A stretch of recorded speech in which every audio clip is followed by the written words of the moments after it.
transparent. It shows like right here, right? So I thought it was one of those like optical like things. Like as soon as I look at it, it's gonna go away. Like it's just something that I'm seeing from like, you know, like when you see stuff from like the corner of your eye, and then you look and then it's like nothing. It was just a shadow or something. Yeah. So I was watching TV, going off, like having fun. So I see like this like lady with like just transparent lady with like hair moving, swirling, right? And I'm like, I'm not gonna look because like then it's gonna go away. But then of course I couldn't resist and I looked and it did not go away. It stayed right there, bro. I can tell you, like I can be annoying. Yeah. I can be annoying. I call him like at 2-3 in the morning. I think like it was like last week he called me and I was dead ass asleep and I was like, hello, and then I was like down just listening to him and I was like, no, just don't do that. And I'm just like, hey wait dude, till the morning, you're gonna feel different. Should I like move over to Austin and like start a new life? And then, or like, you know, or like I'll literally like with anyone, I'll just be like,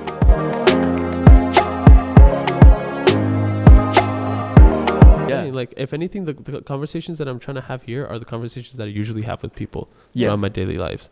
And I've just like every single time I'm like, fuck, I wish I'd recorded that. Like I wish I recorded that so I could look back at it. I've heard the podcast that I put out, like the first episode, I've seen it like 4 times because I like it. Like I like going back and the stories that I was telling and stuff like that. And now it's recorded forever and I can see it like years later. You it's know good what record I mean? keepers. It's nice. All right. So thank you guys so much for being here. I know that it was a bit late, but I appreciate you guys popping up. I appreciate you guys wanting to be in the podcast. Like I appreciate you guys coming in with the energy that you do because it's a lot of fun for me and hopefully it's fun for you guys. Mm-hmm. How have you guys? How's your summer? How's it going? Chilling? How are you guys doing? Honestly, like I've just been working. Yeah. Like I haven't even had the chance to like celebrate my graduation and everything. So like you can pull it back if you want to. I'll put it right here. Mm-hmm. Is it too loud? No. Oh, get closer. Get closer. Right there's good.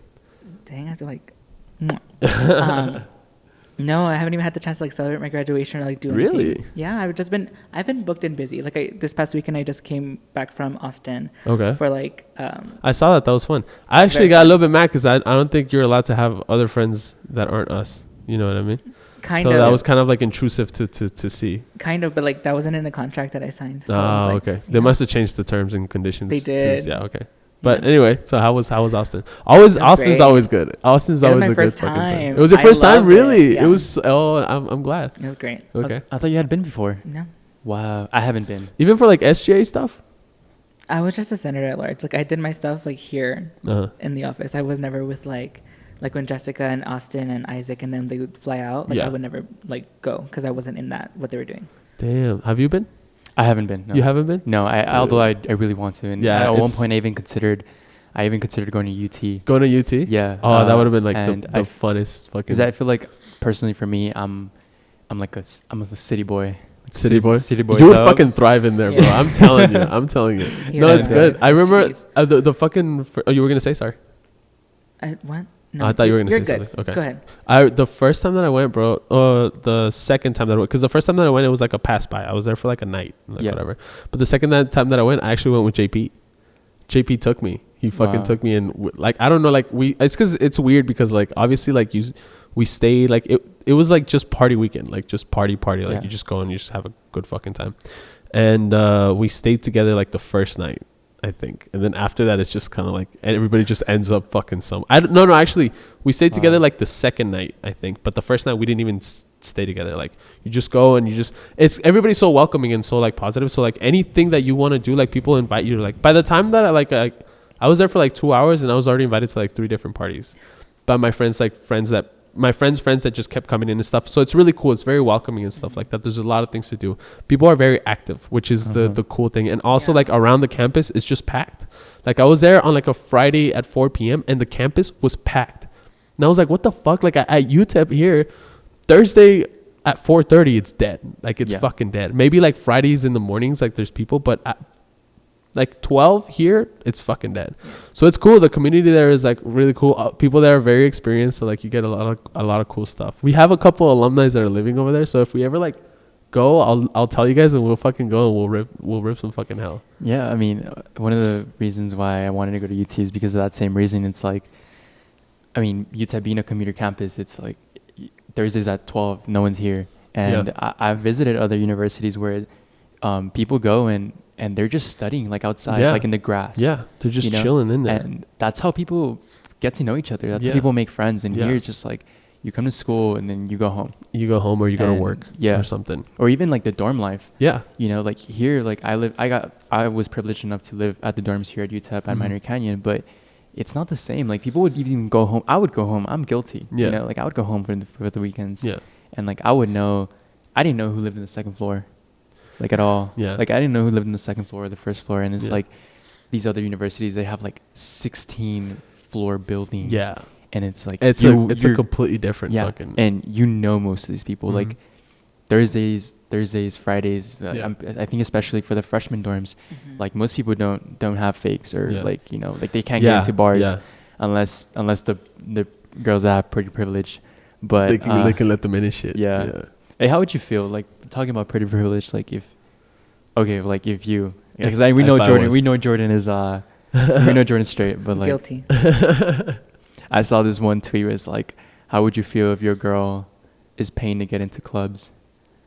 How would you feel about that? Yeah, what would you think about your girl? Dude, I remember, funny enough, bro, I fucking remember this one time. And you know what? Surprisingly enough, it was also with JP. A lot of the stories that I have are with JP. But I remember that we went out to the clubs or out to the bars, like I said, and we took this girl that JP knew. And funny enough, she got really cool with us and like whatever.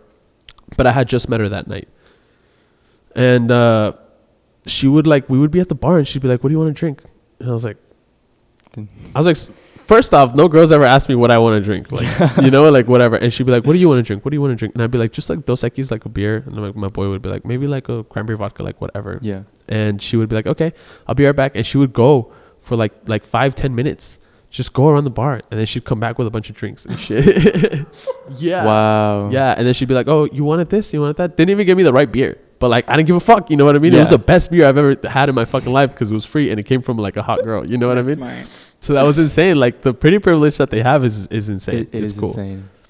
But I don't know. I mean, back to the whole like UTEP UT thing. Yeah. It's like sometimes here, not that everyone goes to college for the parties, but I mean, it's part of it. It's part of the environment. It's part of the environment. It's part of the experience. And there's sometimes where I found myself where there's like literally nothing to do on a Friday night. And it's like, how insane is that? For anybody else who goes to like an actual like campus that they live in, like nothing to do on a Friday night, that's insane. And you know what? It's a D1 R1 designated school. Yeah. With, I mean, El Paso is what? Our population is what? 700,000? Almost 800,000, yeah. It's got a fuck ton of people in it. And for like a Friday night to not have anything to do for an entire city, that to me is like, wow. And that just reinforces the thought of like, there's nothing to do. I'm going to go home. Well, yeah. I don't know. Because I think it depends. Because for example, like every Friday and every weekend and every day, I know I can find something to do. I know that there's something to do. Yeah. But it just depends on the kind of person that you are. Like for me, I don't want to go out to the bar and be like, have fun. You know, like I'd rather like go. Oh shit, you don't? I love that. Well, like I don't mind it. Like having fun and dancing, like that's fun. Yeah. But at the same time, like for example, like my homie Bryan over here, he's not 21, so it's like I can't do everything like with my friends that are not 21. Right. So like I like house parties. I like going to like other people's like places and like we're just chilling and we're vibing. Like music's playing or something's happening. You know, I think like that's fun also. Yeah. But I don't know. Like it just depends like on what you're into. No, 100%. I feel like, but even like that's what I'm saying. Like that's where like frat parties come in and shit. You know what I mean? Like you can let people in and like it's whatever. But I don't know. Like this, it's because I guess what we're talking about, and I'll get into like this whole plan that JP. I don't know why I keep bringing up JP in this fucking podcast, but he's an icon. He is a fucking. I know I should have fucking sat him over here. This fucking guy. But anyway, he was telling me about how like, for example, he was like, okay, UTEP's a commuter school, but what would you do if like, for example, you made some cheap ass fucking dorms that were like $250, $300, like $100 per month to live in? How many people like on the east side wouldn't just like be like, fuck it, like I'm just gonna move over here, fuck it, because they already drive like 45 minutes to an hour. I've told this to people that live on the east side. They're like, I would just fucking move over here, bro. Like 200, 250, make him like some communal dorms, like communal showers, like literally like in other universities, your fucking room is your bed and a desk and your closet. That's it. Because that's all you have to do is sleep in there.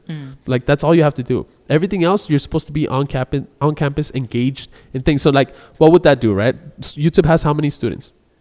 25,000. Like 25,000, right? Yeah. Or you know, let's say 25,000 because that's the number that I remember too. Imagine if like, let's say that like a third of that is for, like from the east side. Imagine a third of that population just living on campus.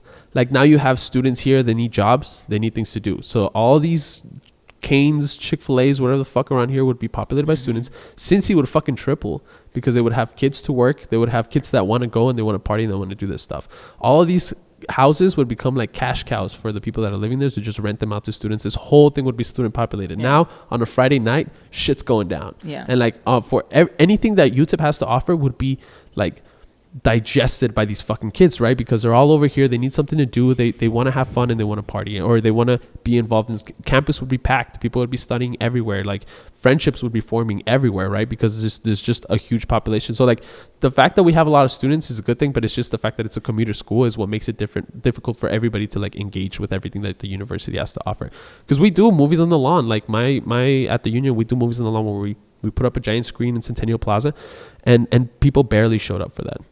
Like barely. And it was free food, free food. They would give up popcorn, water, sodas, like all this stuff. The reason it started popping off was because they targeted towards children. They started playing like kids movies, so like families would come and like the kids, and it started popping, and a lot of more people started coming and stuff like that. They even turned it into a battle of the bands. Because you were there actually. You know all about that shit. The Western Gold Restaurant.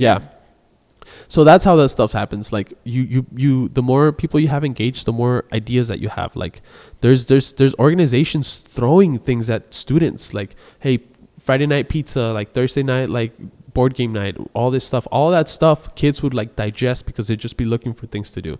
You know what I'm saying? And there would be enough people, like we do events at the Union all the time, and they're always like, oh, we expect 40 people to show up. And I'm like, you're not going to get fucking 40 people on a Friday night, bro. Or like on a Friday, like 7 p.m. You're not going to get this. Even though it's for like an accountant workshop for the resumes or something like that. Even though it's something really important, you're not going to get that many people because half of them went to Juarez and another third went to fucking the east side, and all you're left with is maybe the people that live in the dorms and the people in the west side that care enough to come to get that shit. You know what I mean? So that would blossom, like, and that's what blossoms other universities. You know what I mean? Is that they fucking live there. Like I remember when I went to PLC, like the president's retreat, when I was president for the fraternity.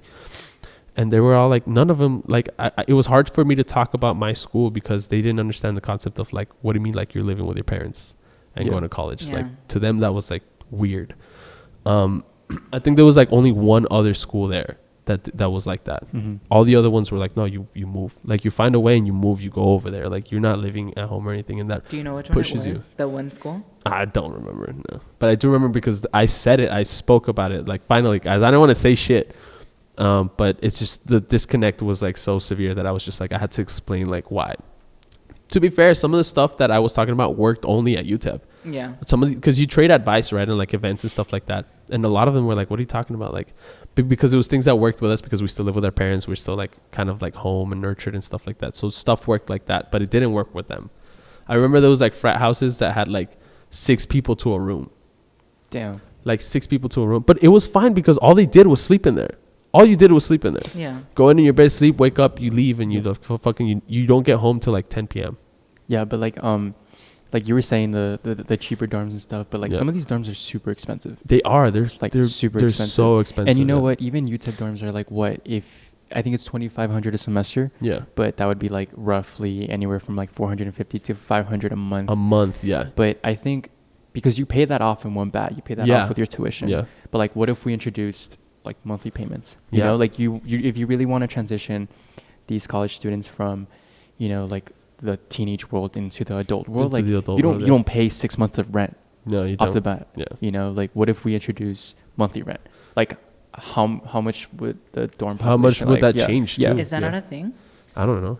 I think it is a thing, but the thing is a lot of the resources, and something that I've come to learn since my time here at UTEP, and which is why I'm like, backstory for those of you that are watching, but like for me, like I was gonna go to medicine, I was gonna go to med school and do everything with that and whatever. But oh wow, I didn't know that. That's crazy. I just graduated with a degree in science, and I'm over here like, okay, yeah. But now I'm not gonna.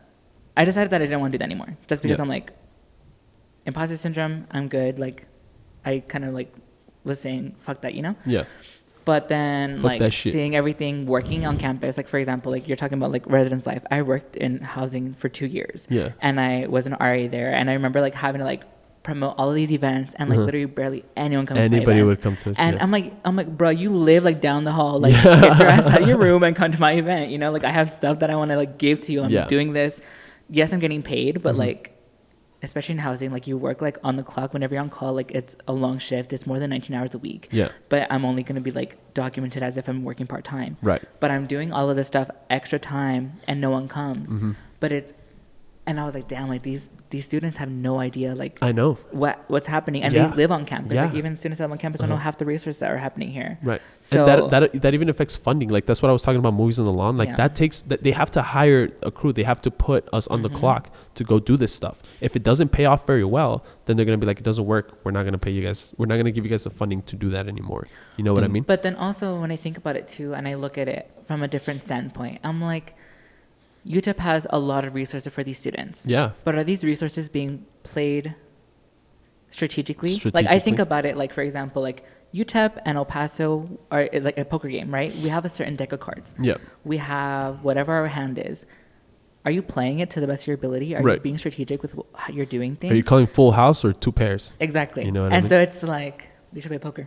But like what are you doing? I don't know how to you play know? Poker. Okay, well we'll teach you.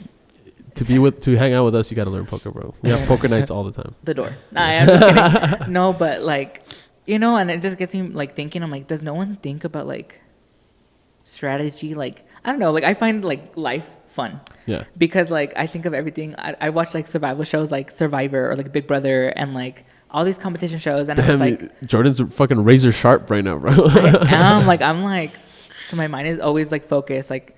For example, like at work, we had to do the Strengths Finder, and I've done it like 4 times already because of Terry and because of like other departments that I work for.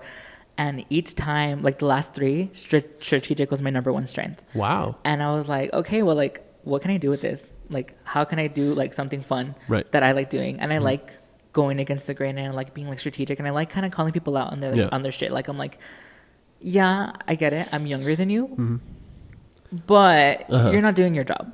Like, so whenever I offer suggestions or like, I always make sure like I come in from a place of like, respect. Right. But I think like UTEP can you play your resources differently? Like, what facts are you going off of? What numbers are you going off of? Like, how many students are actually first gen? Yeah. How many students are actually like from marginalized communities? What side of town are you from? Because that plays a difference too. Like, yeah, it does.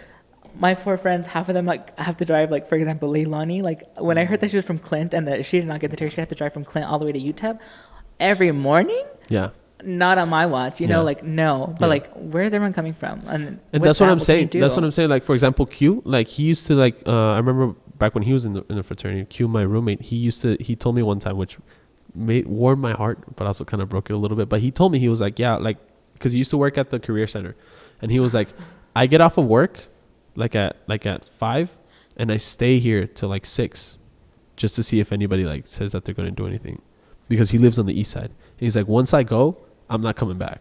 Yeah. Like, once I leave, once I get home, I'm not coming back over here. If you guys tell me like if you guys hit me up about a party or to go out, I'm not coming back, because that's a 40-minute drive. You know what I'm saying? So like, if you target like those are like kind of like the issues that keep people from. And then when you have people involved, that's what grows like passion for your school, you know what I mean? Like school pride, you know what I mean? Like that's why these universities are super well funded. That's why nobody fucks with the Greek life system at UT, right? Because the alumni donate a fuck ton of fucking money. They're so involved, so like you can't fuck with them. You know so much money. So much money comes from like so much of daddy's money. Yeah, I was telling him earlier. I was telling him like literally I think on Monday, I was like, no, yeah, like when I went over there, like Jessica took me and the 2 other TCAs that I was with like around to see like Greek Road or whatever, and I saw all these houses, and she was telling me like what all of them do. Yeah, UT. Yeah. And like some of the stuff that they do and like they get away with because of like money, and I'm like, Jesus, bro. Like I remember like being like when I would go to these conferences and stuff, they would like, I remember some other colonies back when we were a colony would be like, our house is too big. They'd be like, our house is too big, like, so we like, or they're like, we have 70 guys and we have like 70 rooms, but we made everybody bunk in a room so that they would like bond and get closer together. So we just shut down like half the house. Were you able to be like in the house when Fido had it, or you were like, what year did you graduate? High school? 2017. Okay, so 2027. Oh, sorry, I got really self-conscious right there. 2017. No, we didn't have a house. No. Where'd you go to high school? I went to Coronado. Ooh, daddy's money. Get the fuck out of here. Nah, it's not daddy's money. I got to grow up, like, pour around the white people. No. I love that for you. Yeah. So that was cool.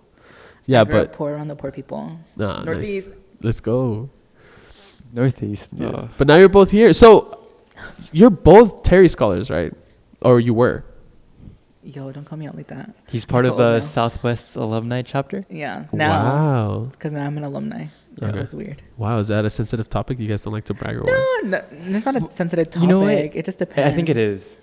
What is being a Terry? Yeah, because I think it has a negative connotation to it. I don't think it has a negative connotation. I think it has a very good connotation. I think here's the thing. To certain people. Okay, explain why yours.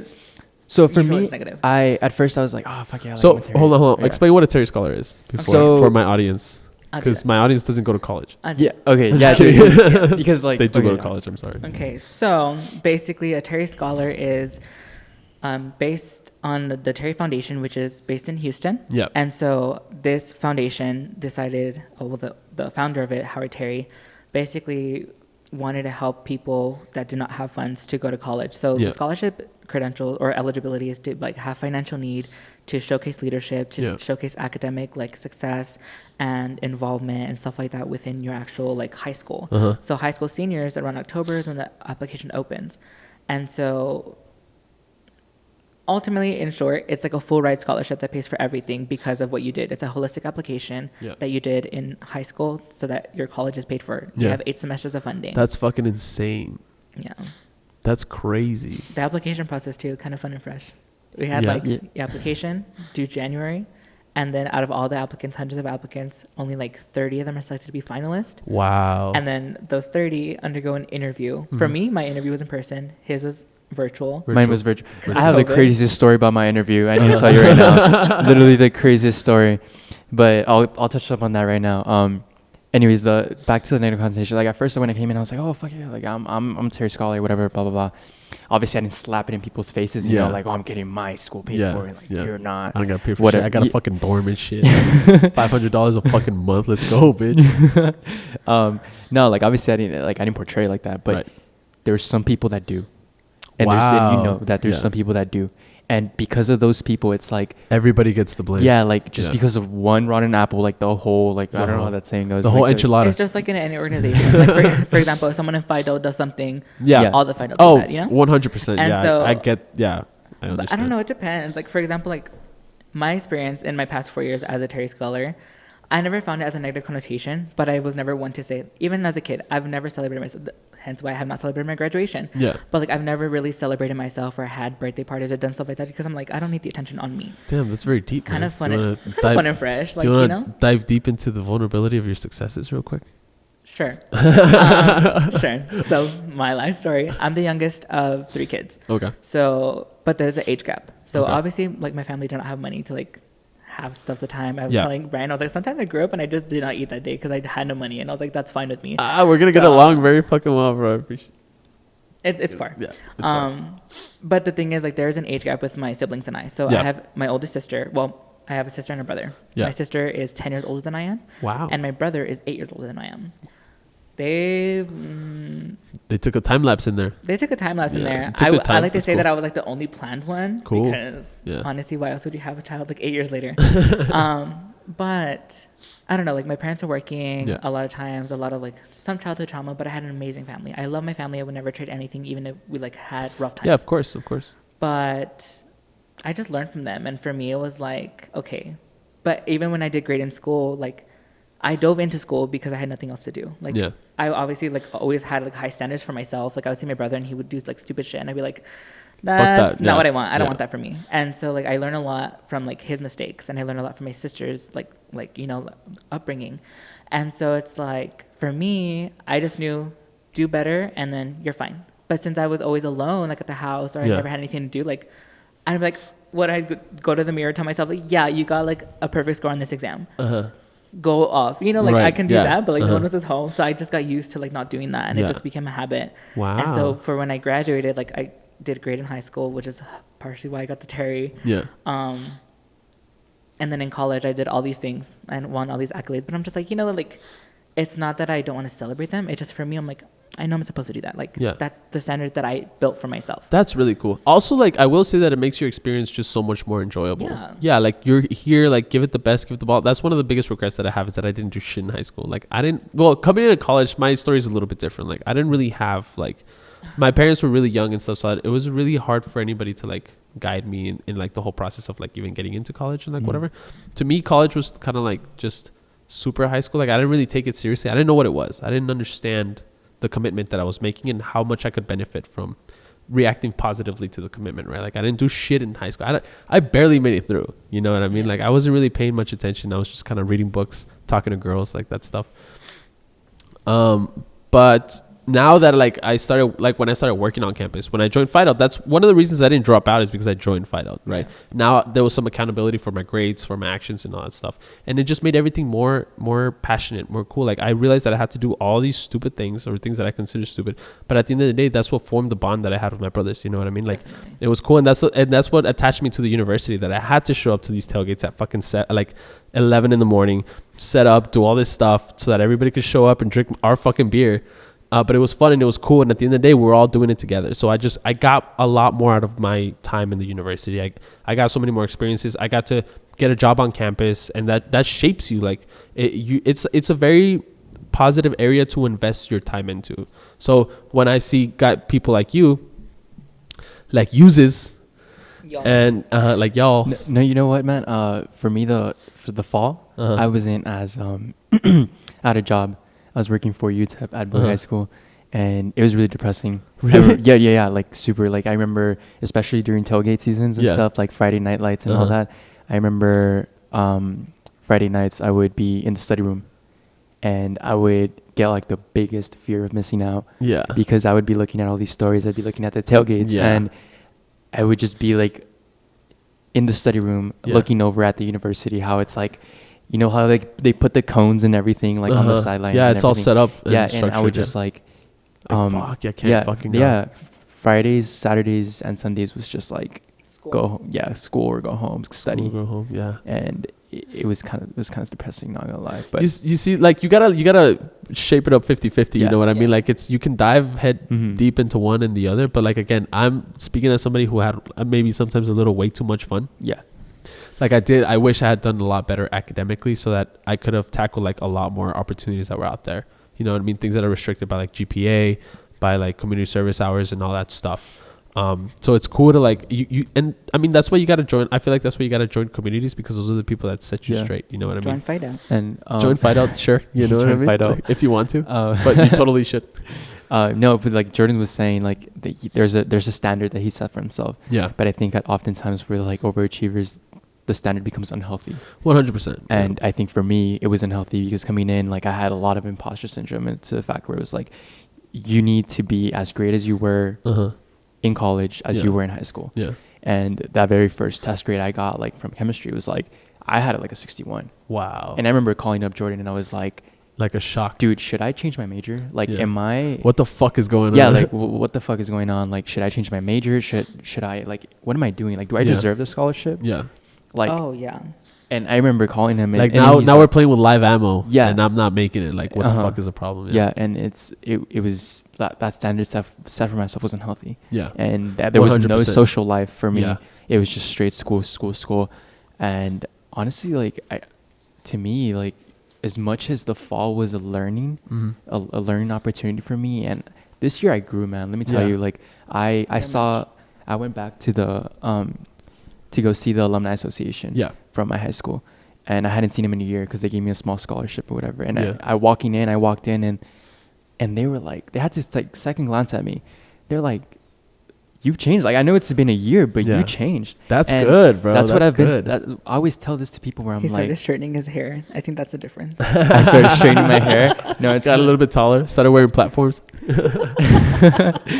No, but that's what I often tell people. I'm like, you, like, the Bryan you know right now is not going to be the same Bryan from a year from now. Yeah. And I keep telling myself that. And coming out of high school, I was kind of scared. I was like, dude, did I peak? Yeah. Like, because I was like, what else can I do? Yeah.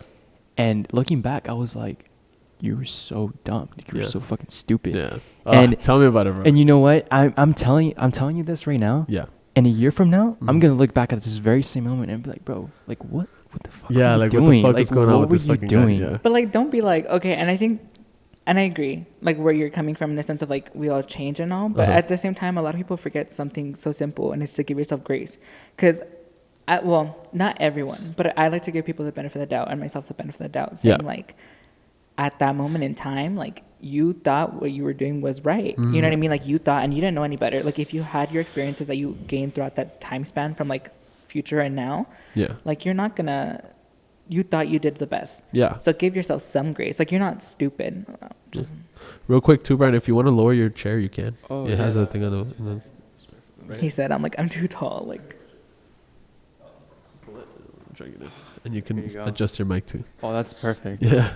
I'm just chilling over here. I'm like, hey. But I 100% like understand what you're saying. And in that same perspective, I've thought the same thing. Like, and you're right. Like, coming from both angles. Like, I remember, like, I look back at my Instagram post and I'm like, I don't know who the fuck this guy is. Like, from 2019, 2020, like, I don't know who the fuck this guy is. Because, like, I don't know what he was thinking and, like, whatever and all this stuff. But you can be a little too hard on yourself. Yeah. But, again, like, it's just taking it as it comes. Like, you got to take the good with the bad and understand that right now you're making the best available decisions to you. Like, hindsight is 2020, right? Like, it's easy to look back and be like, this guy was fucking stupid. Like, I don't know what the fuck you were doing.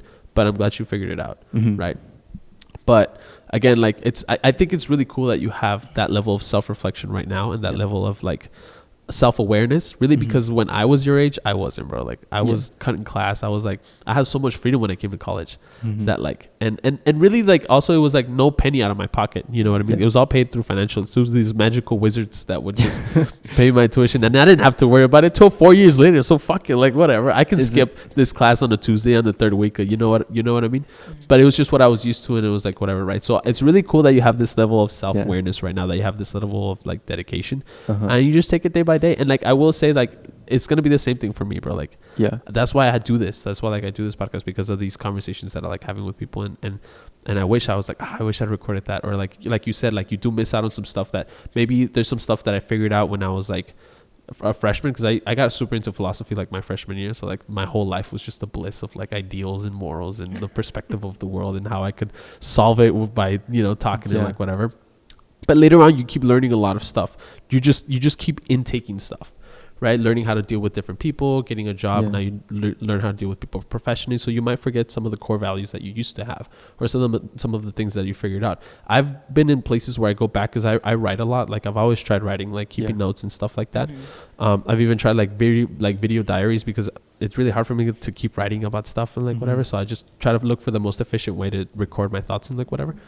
And I'll go back and I'll read some of that stuff, and I realize that some of the things that I'm like thinking about or struggling with right now, I had the answer for them like a minute ago, but I just didn't kind of use it the way that I was supposed to. So that's really cool to like reflect on your own thoughts and stuff like that. So I don't know, like I think that you're on the right path when you think about shit like that, Yeah, and yeah, like I think so too. But at the same time, it's like sometimes I think I'm way too hard on myself. Word. Like right now, I'm just going through like this whole breakthrough. I'm like, dude, am I in the right major?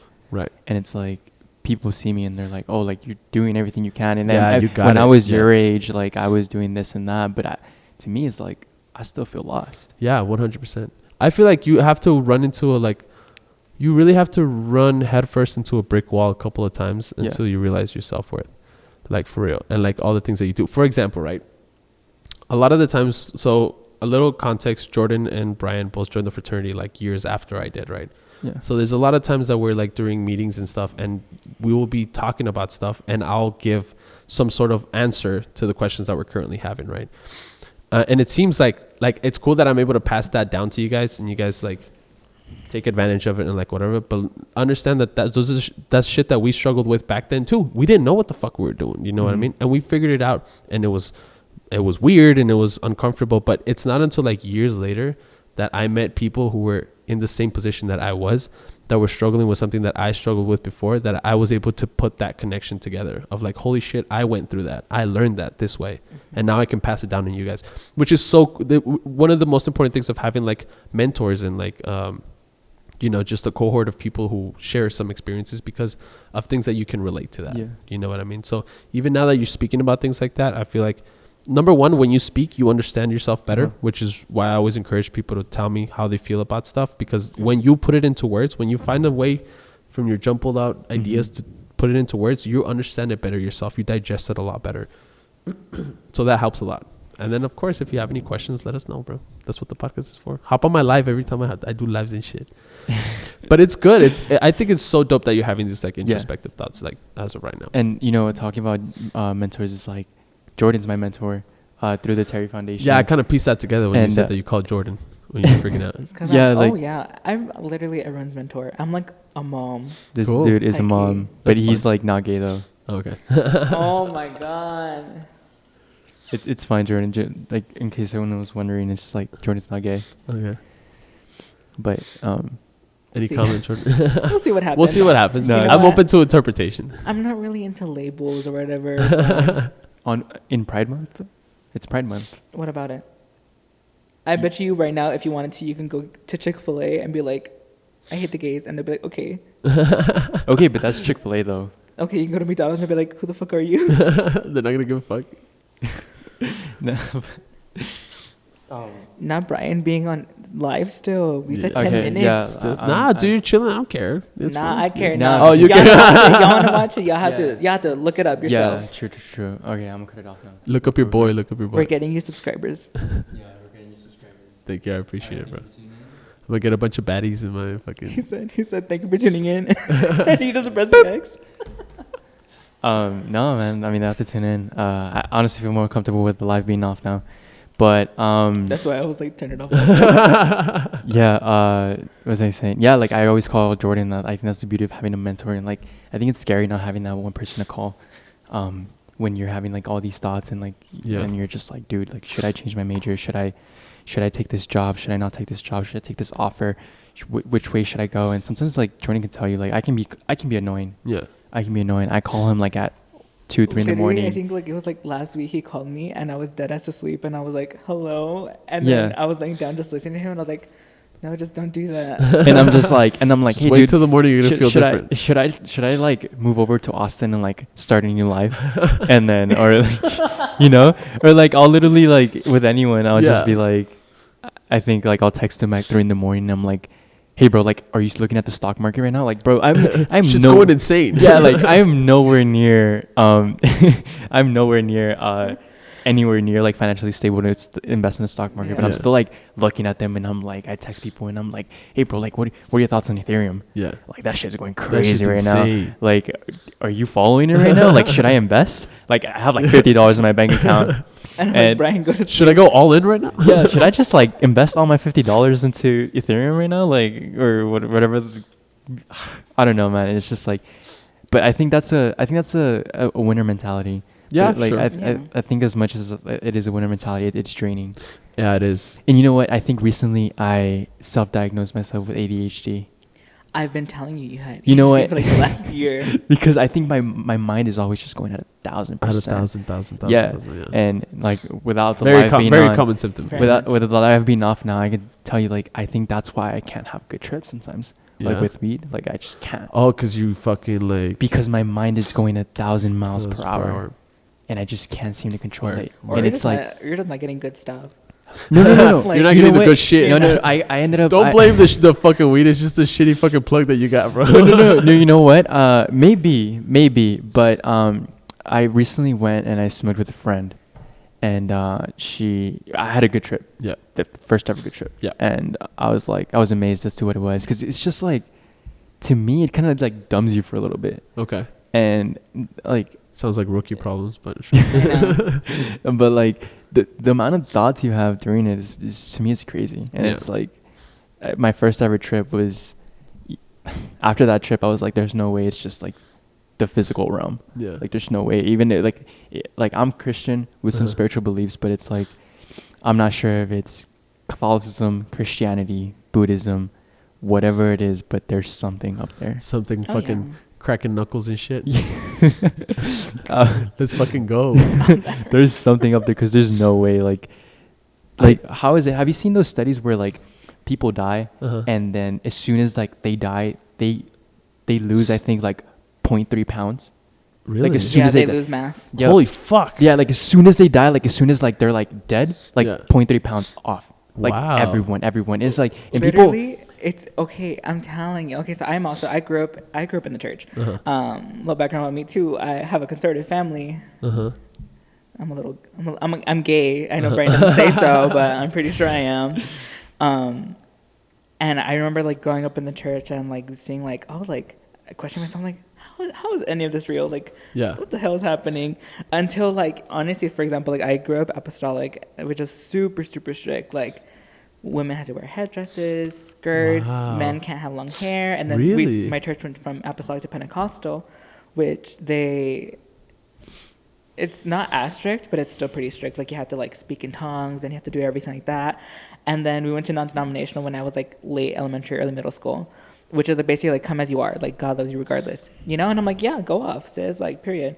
Yeah. But I remember the first time I ever spoke in tongues, and I was like, what do you mean speak in tongues? What does that mean?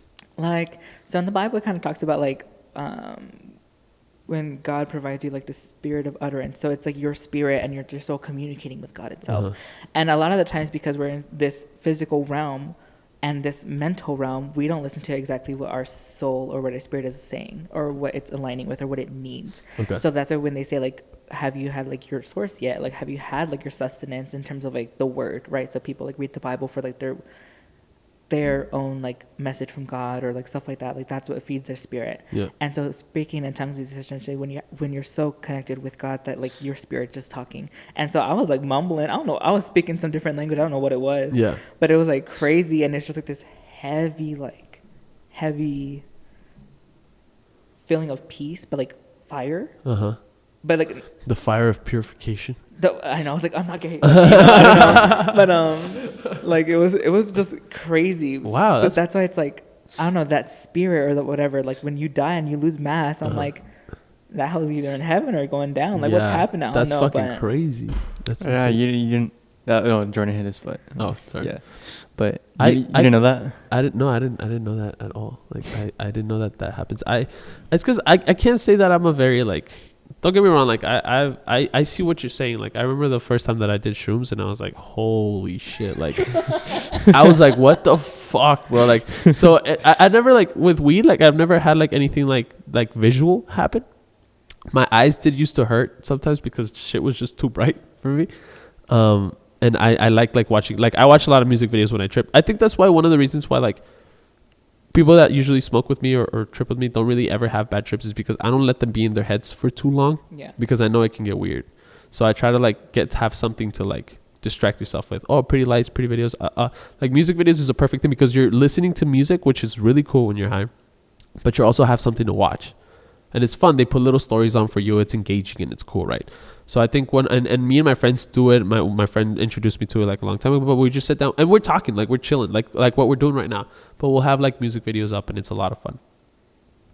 So, oh wow, 44 minutes. That felt like 15 minutes. But anyway, I remember the first time that I did shrooms, bro. Like, it was cool because my homie was just putting like EDM music festivals on TV, and dude, I was going off. Like, I was whacking, like going crazy, right? And everything just like kind of looks the cool thing about psychedelics, and I guess the scary thing to people is the sense of like that you lose some sort of control or something. But to be fair, like, you don't, right? It's like super fun, super ambient. As long as you don't disrespect it, it's not going to disrespect you back. But that's a whole conversation I can get into. But anyway, I remember seeing this fucking lady, bro. I can tell he's overthinking. He's like, damn. Oh yeah, like I'm already overthinking, bro. Like, I was just like, I don't even. Nah, don't. It's hard to explain. It's hard to explain. But you, if you ever did it, please do it with me. If you're ever gonna do anything like that, let me know, bro. Because yeah, if you ever, I'm not saying you have to, but if you ever do, I tell people that, bro. I'm like, you don't. I'm not saying do it, but if you ever do, because it's easy to like. That's another thing about El Paso. Like, it's easy to say no to shit here. Like, I understand that. It's easy to say no to stuff. But over there, like, here you have your family, you have people, like, if this person doesn't want to hang out with you, like, fuck it, I'm going to go hang out with this other person. Oh, I'm going to go hang out with my childhood friend. I still got my friends from high school. I'm going to hit them up, right? But when you go to other places, you're a lot more vulnerable and a lot more susceptible to shit because you want to fit in, you want to make friends. You have to, right? Because we're social people, like, that stuff. So if they offer you stuff over there or anything, like, people are way more susceptible to do. I know people that would never do anything like that here, but then when they left for college, they did. You know what I mean? And they did it in a bad way because other people were testing them or pushing them or like whatever. So it's better for you to do it in a comfortable environment first, right? And that's kind of what I like to provide. But anyway, I remember, bro. I remember like one of our first like shroom trips. Like, I was like, I wonder if I'm gonna see anything, and I saw this lady like with like Medusa hair. Oh my! But like no snakes. Dude, I would start. But like no snakes, and she was transparent, and she was like right here, right. So I thought it was one of those like optical like things. Like as soon as I look at it, it's gonna go away. Like it's just something that I'm seeing from like, you know, like when you see stuff from like the corner of your eye, and then you look and then it's like nothing. It was just a shadow or something. Yeah. So I was watching TV, going off, like having fun. So I see like this like lady with like just transparent lady with like hair moving, swirling, right? And I'm like, I'm not gonna look because like then it's gonna go away. But then of course I couldn't resist, and I looked, and it did not go away. It stayed right there, bro. And she was looking at me, and she was just like, "You're chilling, bro. Like I'm glad that you're having such a good time." Like that's she wasn't saying that, but like I just that's what I got from her. Like you're chilling, dude. You're chilling. Like relax. Like you're like enjoy this stuff. Like okay, cool. But like where does that come from? I think it's just your brain and the chemicals that you're on, bro. Because that shit is but like that's crazy. Somewhere in your brain that image was stuck in there. Yeah. So consciously I brought it out through like and did you see that lady? Yeah, I did. One time in your life? One time. I never saw it again, ever. Or anything like that. Because think about it. Like your brain cannot create something that's out of its realm of knowledge. You know? It's like it can't just like create a new animal or something. Like anything and everything that you see it's something that you have some knowledge that you learn from it somewhere. Like you can't just go to like a different dimension and like create something. Yeah, like how you can't imagine a new face. Yeah. Can't do that. Any face that you see in your dreams is a face that you it's like anything and everyone you've ever dreamed, like there's a face there, and that face you've seen before somewhere. Like could be through a screen, could have been TV, could have been somewhere, but you saw it. You know, fun fact is we also only see in 2 dimensions. No. We're seeing I think 3. No, we're only seeing 2. Are you because I'm saying like from your eyes, like you can only see 2. So if an object was moving away from you at the same rate, if an object was expanding at the same rate that it was moving away from you, you wouldn't be able to perceive it. You're only able to see in 2 dimensions. Is that why like you? But we live in a 3-dimensional world. Yeah. We do. For a fact, we live in a 3-dimensional world. Yes. But you just can't see 3 dimensions because you only have this point of vision. And it's like I saw this one video where I think there's 11 dimensions. Oh yeah. And you can't perceive past the 4th. Yeah. It's like the first dimension is the 0th dimension is just a dot. Yeah. The first dimension is the first dimension is a dot. Second is 2 lines, and then the third one. What about 0th? So the 0th is like there's a 0. 0 is like nothing. Oh well. Because it's because you measure it by right angles. Yeah. So here we can only have a this one. This is a right angle, and then this is a right angle. You can't connect another right angle to this. If you did, because 4th is time. 4th is like Then you have like the what's it called? They named it an Infinity Stone in Marvel. The square. What is it? I'm not gonna lie to you. Like I have not seen half of them. I've just seen them out of order. Oh fuck. Iron Man dies. Tesseract. Shut the fuck up. Iron Man just dies. Honestly, like now you're good. If you spoil it for me, I'll watch it anyway. So. Tesseract. That's what a tesseract is. Oh, the tesseract. If you could form a tesseract, which is a 4th dimensional cube. So a square is 2 dimensions. A cube is 3. A tesseract is 4 dimensions. So an angle that has 4 a square that you can put like 4 right angles to it and it's still connected. It's complicated. It's weird as fuck. Yeah. I think what's crazy is like, for example, if you think about that, all of that. Oh my god. I know, right? It's what a struggle. Okay, I know. You're having. Do you still have some of your thing?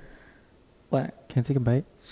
Honestly, just have it. You already of bit you. into it. Oh, you should split it with me, bro. Yeah, you guys can split it. Oh my god. You don't have to split it. You can give me. Y'all can meet in the middle or something. I don't know. Yeah. But I think what's crazy about that is that, for example, if you like think about how all these dimensions are like found, like how the hell do they find like half of them? If you can't perceive like more than like a certain amount, what technology do you have to like tell you that there's more than that? Give me 1 second. Give me 1 second too. Oh, I thought that was my backpack. I was like, oh, I have water, and I was like, I don't. It's not my bag. Yeah, I usually have water, but I'm sorry I wasn't able to provide it today. You know, but it's okay. Anyway, it's because we can't. It's weird. We can like test it, but we can't like see it. For example, like a black hole.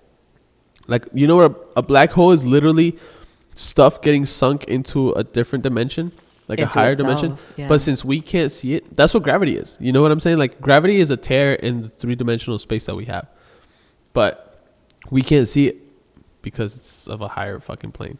Imagine, so that's why it just looks being like able to see that. Like that'd be insane. Oh, so there's this guy who used to write comic books, and he went fucking insane from a lot of psychedelics that he used to talk about. Stanley.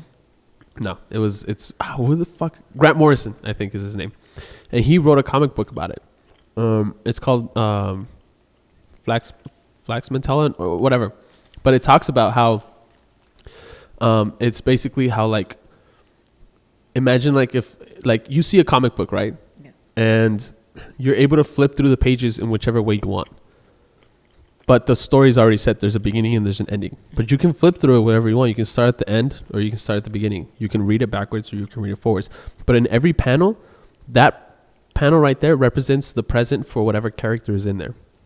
You know what I'm saying? So if you flip to page 7 and there's Batman there and you ask Batman, like, are you in the present, past, or future? He's going to say, I'm in the present. But in that same instance, the end of the comic book already exists where there's a panel with Batman.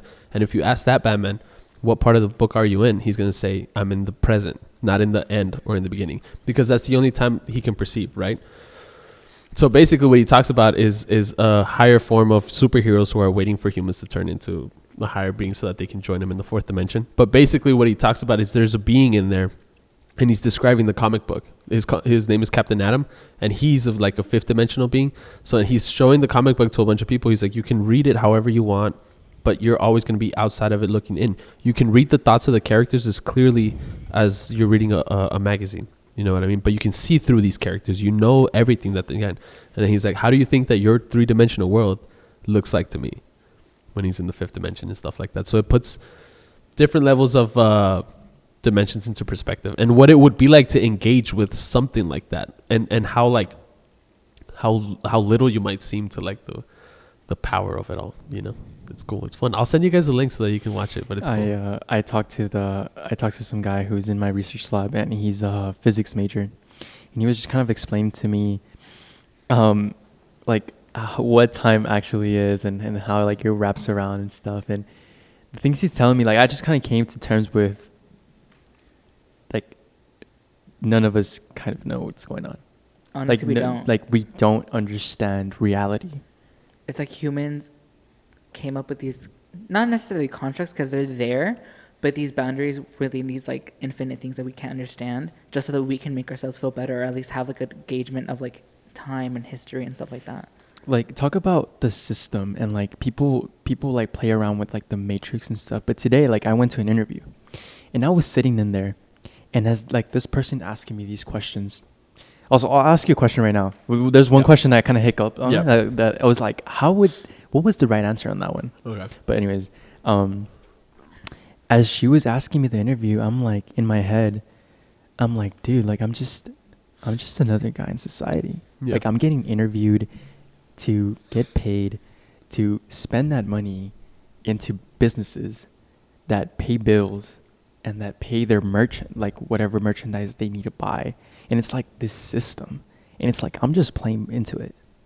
And it's like, as much as you want to think outside the box, it's like there's set boundaries in there that you can't. Yeah, you're going to be in that interview because it works for all levels, even for like the NBA. Like think about it. Okay, you make it out, you make it big, you make it out the struggle. You still sit down with the team, and the team asks you, what are your values? What are your beliefs? Obviously, if you're like Zion Williamson, you're still going to get drafted regardless. Yeah. But still, like, you have to sit down. You have to sign a contract. You have to, like, play into this system. Yeah. And it's, like, sometimes the system to me works perfectly because I don't see the life working anywhere or any form else. Yeah. But that's because you're taught into it. You know, like you watch your parents, your grandparents, your guardians, or even a foster home. You watch them, like, you're taught at a little age, you can't have that because you can't afford it. Mm-hmm. You want it, you need a job. Yeah. You want it, you need money. Yeah. Where do you get money from? A job. It's like this system, and sometimes like I start thinking about it. I'm like today, I'm telling you in that interview, as she was asking me these questions, I wasn't even paying attention to what the fuck she was asking me. I was like, in the back of my head, I'm like, dude, I'm for real, like, in an interview right now. Like, as a little kid, you think that you're gonna be like an astronaut or like whatever, you know. And like I just had so much derealization during that interview. I'm just like, I'm just an employee. You know, like obviously I'm 19, right? Like obviously, like we're bound to go to bigger and better things, but still, 19. It's like, dude. But anyways, one of the questions she asked me is like, tell me how you would answer this. Yeah. She asked me, she's like, okay, you're at a front desk job. You're by yourself. You're on a call with an important customer, but another customer comes in mad, yelling at you. What do you do? It depends on the scenario. No. That is the scenario. Okay. That's all the background you're given. So you're on a call with an important customer. Some mad customer comes in, furious, needing something. Okay. What do you do? So it depends. No. Yes or no? It's a yes or no question. What do you do? Okay, well, in that kind of scenario. Okay, I'm your employer. Are you gonna tell me it depends? No, bitch. Let me talk. Okay, I'm your employer. I'm your employer. Tell me then. No. Okay, so first of all, whenever you're working in a front desk job, you're gonna answer and you're gonna attend to the customer. However, you're gonna like put your phone, like hand there, either put the person on the phone on hold, and be like, you just tell the other person like, give me a minute, or like give me a minute, give me a second, or something.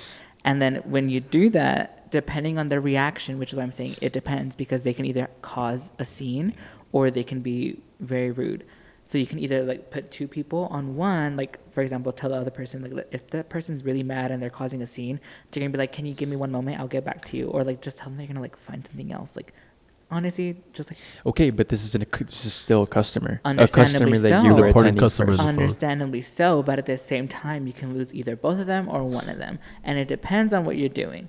So you're gonna go, and you can either like, if they are super mad and they or whatever, they can wait. If it's important, if it's a business deal and it's super important, they can wait at least like 5 minutes. You can either attend to another person, or you can just say like, if no one else in the office, you're by yourself and you can't answer the question, just take no and be like, we will get back to you as soon as we're able to. Like simple as that. That's professional. And then you can attend to the other person in person. Not fuck the customer. You're gonna get back to them as soon as you can. You fucking. I swear, I hate this bitch. Like, I think that's what I would too. I would be like, hey, you know what? It's getting a little rowdy in here. Would you give me like 5 minutes and I can call you back? And then, yeah, sure, whatever. Blah blah blah. Call. Hey, like, can't be doing this shit. What the fuck is wrong with you? The fuck do you want? You want to throw a biscuit in their mouth and then be like, all right, just call this motherfucker back? No, because I feel like there's no way to avoid this physical confrontation.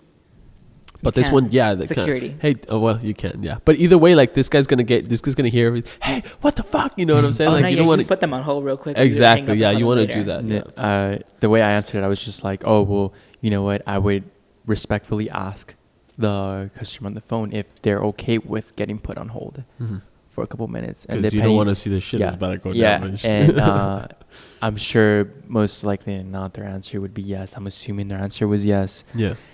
In which case, I would attend to the customer in person, because I feel like that's a priority. Like for me, it's kind of like if you're on a date, you're not supposed to use your phone. Yeah. You know, like how, like at least for you, like what do you know? If you're a proper person, you'd be surprised how many people still do it though. Yeah. Right now, I picked up my phone. I was like on the live and stuff. That's cool. That's cool. I mean, you know what?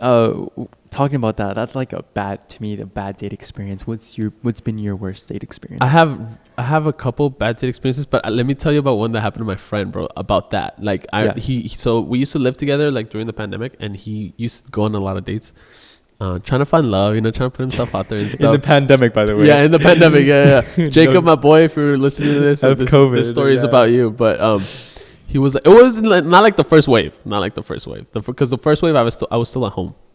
So like more like when it was easing off, when they were like kind of opening the bars that had to be restaurants too, like that shit. Like got iffy, like whatever. I mean, it was still kind of bad though. Still kind of bad, yeah. But this guy was still going on dates, right? Yeah. And he told me that this one time he met this girl that he went on, and she was like on her phone the whole time. Wow. And he told her, he's like, oh, this is just more comfortable for me. I'm just always on my phone. So like I can hear you and I can listen to you, but it's just more comfortable for me to just always be on my phone. So she was just always like this. So he was like, I would have left. Yeah, that's what I told him. I was like, he's like, no, I'm sticking back, because like I understand maybe she has like social anxiety or like whatever, and like let's see if she is paying attention to me. You know what I mean? Like, what if like this person is responding to you and like is engaging, but she's just on her phone? And he was like, dude, I was there for 25 minutes and fuck no, this bitch was just like on her phone the entire time. And then she got weirded out when I said that we should leave. Like my boy was like, okay, like I think I'm gonna head out, and she's like, really? We just got here. And he was like, what the fuck? And then he says that like when he drove her back, because he drove her there, the only reason that we're talking is because her phone ran out of battery. That's when she looked up and they started talking. So he got mad, right? He was like, you can't do it. You can't do it. You just choose not to. You know what I mean? So if she's going to do that, why even leave the house and begin with? Yeah, like what the fuck? No. I give her props. Oh, yeah, that's true love? She did the right thing. No, honestly, like, to me, it's like kind of like test anxiety. Like, honestly, like, yeah, it sucks. You just have to do it. You can't sit here and tell me that you cannot take a test because of test anxiety. Like, anxiety is a real thing. It's not that you can't take a test. It's like regardless, you're going to have to do it. No, some people make it seem that way. Some people are like, you know what? But in reality, you just do it anyways. You just fail. Right. But some people are like, I literally cannot come to this place and pick up a pencil and fill up. I will say that type of mentality is making people a little fucking bitch. You know what I mean? 100%. So here's something that I've always wrestled with, right? Especially coming from a Mexican household, like that had parties and the El Niño and like all this stuff. Like I remember, bro, you weren't allowed to be like, it's because look, here's the thing, right? I do believe that there's people with like anxiety and stuff like that, and very real. Very much. But I think that those people get left in the fucking dust because of all these self-proclaimed people who say that they just have these things, right? Right. So I think that that's what it is. Like I remember going on dates, bro, and it was difficult for me. When I was first 16, 17 and I got my first job, because I didn't date until I had a job, because I didn't want to ask my parents I couldn't ask my parents for money or like to drive me anywhere, right? So like when I got a job is when they started letting me drive and stuff. So whatever. So I had the equipment, right, to go on dates and stuff. So I started going on dates, and it was hard. It was hard to put myself out there. It was hard to make conversation. It was hard to keep a conversation going. It was hard to like be interesting, to develop myself so that they had something to chew into. You know what I mean? Like I have hobbies. I have things that I put myself out there to do. And I can talk about them and do all this stuff, right? That was hard for me. Like you were talking about, it's draining, putting yourself out there. It's difficult, but it grows you as a person, as we were talking with you, right? These experiences and stuff. So I do that so that when this other person, not for this other person, right? But when this other person comes and talks to me, there's a lot of me to talk about. I know how to carry a conversation. I know how to deal with people who don't necessarily like being the center of attention. I don't like being the center of attention, but I know how to be the center of attention. Does that make sense? Wait, my camera's flickering. What is that? Camera just went out. There's a ghost. Oh my god. Oh, then I have to like edit that too and stuff. And I think I was looking to tell you to edit out the part where I admitted to smoking. If you want, yeah, of course. A little paranoid about that. Yeah, you'll be fine. Who cares? Honestly, you're fine. Anyway, I should be. Like I was saying before I lose my fucking train of thought. A lot of this like anxiety stuff, people say that they can't do stuff. I like when I was a kid, you weren't allowed to like not put yourself out there. If there was a kid in the soccer ball in the fucking playground, my mom was like, go talk to that fucking kid and go play with him. Or my parents would be like, go talk to that person about this, go do this stuff. And all that stuff put me out there. And it was the same thing with dating. Like you put yourself out there a little bit by a little bit. It's uncomfortable, it's weird, but then later on you get the confidence to just kind of like do these things and be yourself, and like you're able to like get these goals down. Not these goals, but like these techniques down of like self-confidence and being able to talk to people, fake it till you make it type of shit, right? That's literally what I did. Exactly. I remember growing up and I would watch a lot of reality TV. Yeah. Because obviously like I was at the house by myself, dude. Like what was I going to do? Like I had like at that age, like I had not too many. Mind you, I started cooking for myself when I was like 3. Wow. Like my sister was like, get a chair and don't burn the house. And I was like, okay, period. That's crazy. So I remember, shut up. I just heard what you said. So I remember like turning on the TV and I would watch like America's Next Top Model or like Bad Girls Club. I think that's why I'm gay. But like just seeing their interaction or seeing like certain things, and I'm like, okay, maybe I could do this. So I'd practice like scenarios in my head for like when I was going to start school or when I do whatever. Wow. And then like, I think that's how I learned a lot of my social cues from, because I was like, damn, like if people like this on TV, then they'll love me because I'm great. You know, like I'm learning from this. Yeah. And like, I don't know if it worked, but like, hey, I think I have some friends. So. To me, I think I was an introvert coming in, but I think it's all about like trial and error. Yeah, you know, it's 100%. like stepping out of your comfort zone, and you really don't grow in your comfort zone, you never will. And I think I consider myself an introvert growing up. An introvert, like I was insecure about myself. I was a little chubby kid, you know, whatever. Yeah. At one point, I remember telling some of my friends that I had to look at myself in the mirror and be like, you know what, Bryan, you're unattractive. Yeah. People just don't like you, and you're gonna have to live with that. Like, imagine like fourth grade little kid telling himself that to the mirror. Yeah, that's crazy. And as I grew up, like I saw myself grow from like an introvert to an ambivert. You know, I was kind of introverted, kind of extroverted. I think I'm still a little bit of an ambivert, but I think I'm more extroverted now. And that's better to be an ambivert. Like you can just turn it on and off. Not turn it on and off, but like you know how to balance the two, you know, and you know your limits. But I think I like being an extrovert better because I mean it just opens your doors. Yeah, it's because to me like that's where it gets a little bit complicated because like, for example, back to what I was saying before, there are people who have like those, I don't know, mental diseases or something where they legit don't comprehend stuff. Yeah. Right. So like that's kind of the people that I'm like, okay, those people can be introverts because being an extrovert for them just hasn't worked out because they can't pick up on like cues and stuff like that. But for us, like, I don't know, like I find it very, very like weird when people think that I'm an extrovert or anything like that because I don't think that I'm like either. Like I'm cool when I'm like by myself and I assess myself like I was a kid too and I assessed myself pretty harshly too.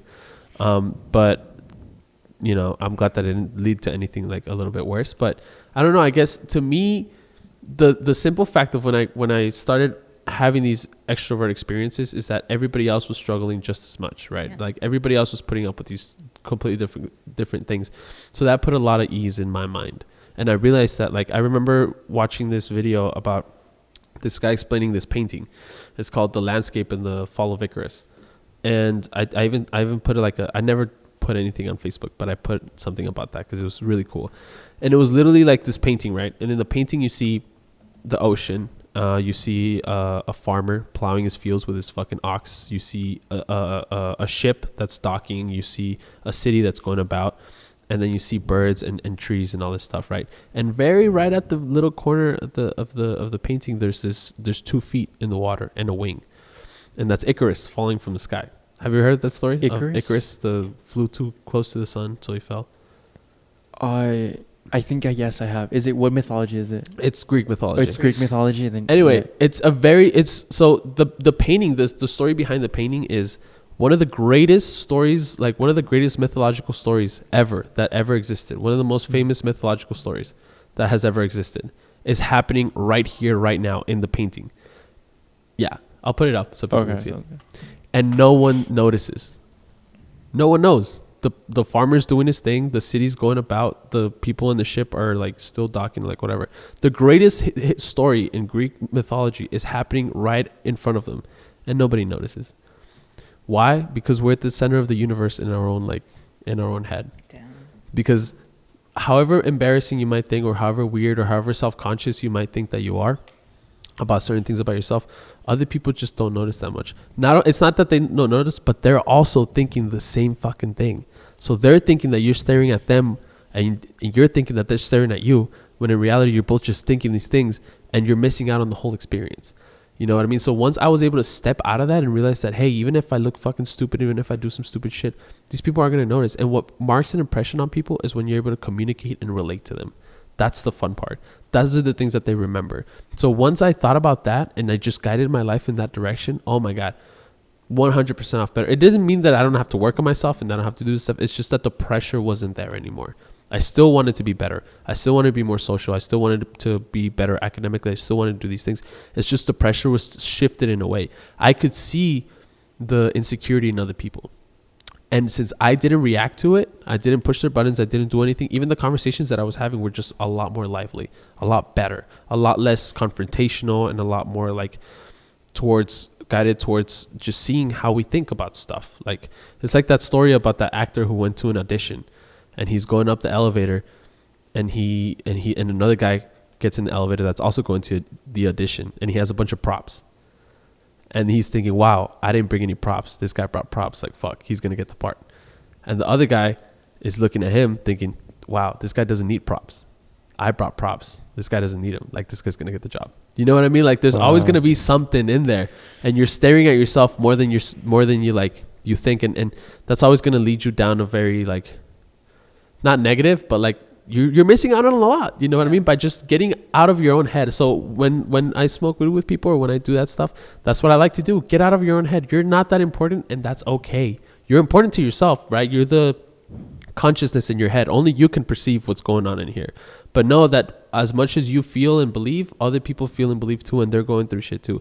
So it's all just kind of like working together. And it's better to talk about that stuff than to just try to project something different. Yeah. You know what I mean? Like, that's where you have the real connections, and that's where vulnerability, which we're not taught, right? That's something that we're not taught. Important. Vulnerability is very important. And that's something that I've talked about in this podcast like a lot. Vulnerability is one of the most important tools, because it's a tool. You have to learn how to give it, and more importantly, you have to learn how to receive it.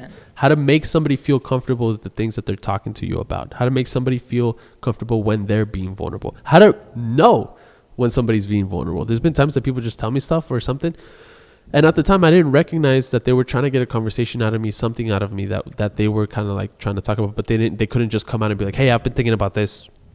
Could you help me? Like, I've been thinking about this. What do you think? Do you ever think about this and all this stuff, right? But sometimes I guess like people are vulnerable to you, and it's like, sometimes they say some out-of-pocket shit. Yeah, they do. For you have the gift where people talk to you and they feel at home. I feel like I've known you for like 3-4 years, and I met you like in February. Yeah. It's like, but I feel like I've known you for like, that's your gift. Word. But it's like when someone like comes up to you and it's like, hey dude, like I'm pregnant. Like, what do you say? Yeah. Like sometimes people come up to me and tell me that, and it's just like, Tim, and you're like, don't call me ever again. Like, no, it was just a one-night stand. No, like not necessarily me, but I'm like, dang, dude, like I have to. It's also like how you think about it, right? Like what would I think if somebody like if I was pregnant, you know what I mean? Or like if a girl that, obviously not me, but like a girl that I was dating was like pregnant, like how would I react? What are you expecting? I don't know how to match the vibe that we're or at least like not necessarily to you, but like say you have a female friend that goes up to you and she's like, dude, I fucked up. I'm pregnant. What do you do there? Like they're being like, they're giving it to you. They're being vulnerable and they're coming up to you. I think something like, okay, as a gay person Bryan, that has a lot of female friends. You're gay? And I'm like, oh, sorry. As a gay person that like, yes. I don't know, like a lot of my friends, I've literally traveled with my friends to go to New Mexico to like do the deed and everything like that. But it just depends. Like if they're comfortable with you enough for them to be that vulnerable. I'm not going to say that there's never going to be a time where like this random girl just comes up to you and like, I'm pregnant, you know, like that's always a possibility. Like you never know. All right, bitch, get the fuck out of me. Like, stop talking to me. But if you ever raise your voice at me again, I'm going to slap the shit out of you. No more opinions. No, but like, I think just take that, like, not with a grain of salt, but like with I don't know, a grain of like sweetness. It's because that's one of the things that like I meant when like giving it a receipt, like it's a tool. For example, like if I'm being vulnerable to somebody, I also need to understand that they might not know how to react, right? So if I'm being vulnerable with you and I see that you don't know how to react and you react in a silly way, and I'm like, fuck you, Bryan, what the fuck? I'm coming at you in my time of need and you're doing this shit. Like, you know, like, no, you can't do that. Like, that's just you can't do anything with negative intentions behind it. You know what I mean? Like, you can't. And also, like, number one rule is to know that there's no silver bullet for not feeling the things that you're going to feel, right? Like, I can't come to you and ask you and be like, Bryan, I'm pregnant, I don't know what to do, like, whatever. And you don't know what to say. It's not fair for me to expect you to say something that's just going to make me feel better right away. Like, it's not fair to put that on you. You know what I mean? Like, it's you can't do that to people. That's number one rule. And I feel like a lot of people do that. They say things expecting you to make them feel better when there's nothing that I can say to you that's going to cure you from what you're feeling, but I'm here for you and I'm chilling. And you prove that through your actions and stuff. You know what I mean? So would you consider yourself a person to be like, tell that certain someone what they want to hear or what they need to hear? No, I feel like a lot of people don't ask me questions anymore because they don't. Well, number one, I try, like, this sounds rough, but for a long time, like, I've tried not to make any new friends because people will attach to you very, very quickly and trauma dump on you. You know what I mean? Because people want to speak. People want to say these things, right? They want to feel heard and they want to feel important, which is great, right? But at the same time, I'm only one guy. I can't save the world, and there's people out there very close to me who do need me, and it's not fair for them or even for myself, right? Like, I also have a tank of energy, right? Even though the capacity is very, very large, as I've proved before, and it might even be infinite, but you know, we'll figure it out later. But it's important for you to pace yourself too, to keep like, I don't know, keep yourself like, I don't know, like, you know, like keep yourself intact, right? Keep yourself safe, keep yourself energized and stuff like that. It's not fair for other people to just attach to you really quickly and do these things, but they will if you allow them to. So I've been trying to kind of like step away from situations, especially stupid situations like that I know is just a reoccurring cycle of like, you're not even listening to what I'm saying and stuff like that. So I will say that I'm all about telling people the truth about how I feel about things, but also it has to come from a place of like, I have to ask myself first, like, am I giving you the best advice, or am I just giving you the right advice? Because these things don't happen in a vacuum, bro. Like, you might be telling me about issues that you have, and for me, they're easy to solve because I'm not going through them. But you got to realize that the people that are going through it feel a certain way and feel a different way. For example, like my very first heartbreak ever, right? Not to make this about me, but it was really like when I went through my first heartbreak ever, like I remember being like, what? Like I remember people figuring it out, people knowing about it. And I was crushed. But a week later, everybody kind of like moved on. They would have conversations with me that was like about something that happened like in their lives and like whatever. And I was like, bro, don't you know that I'm still fucked up? Like I still feel like shit. Like, what do you mean? Like, why are you talking to me about this stupid shit? Like, I feel like shit, right? But further down the line, not only did everybody move on, but I realized of all the other times that people have told me that they went through breakups and that they told me that they had their heart broken. And for me, it lasted maybe a day. We had a conversation about it, and then I moved on. I forgot about it. You know what I mean? It was the same thing. Now I realized that the things that I was feeling, everybody else had felt before, and I didn't react how I wish they would react to me now. You know what I mean?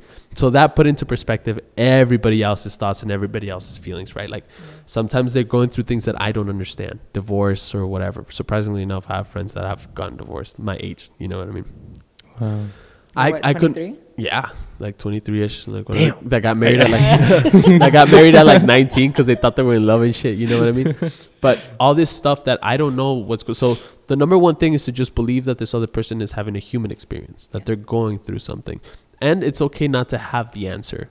But I'm here to help you out with whatever you mean, and I feel like that's a lot harder than to just give people what they want, which is like, bitch, just dump them, or like, just move on, go get some dick or whatever the fuck, you know what I mean? Go some fucking hoes, like whatever, which might numb the pain, right?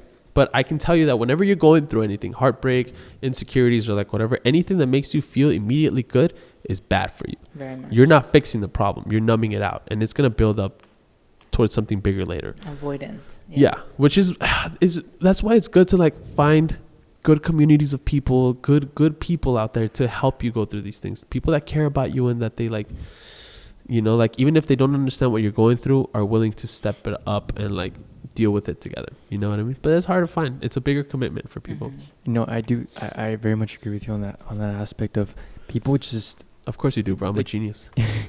People just like go about their lives and like something. I mean, humans are creatures of attention, you know? Yeah. It's like something sparks their attention. Like, I bet you anything, like, this whole Johnny Depp trial. Yeah. Like, it was like, it's been a thing for like a month.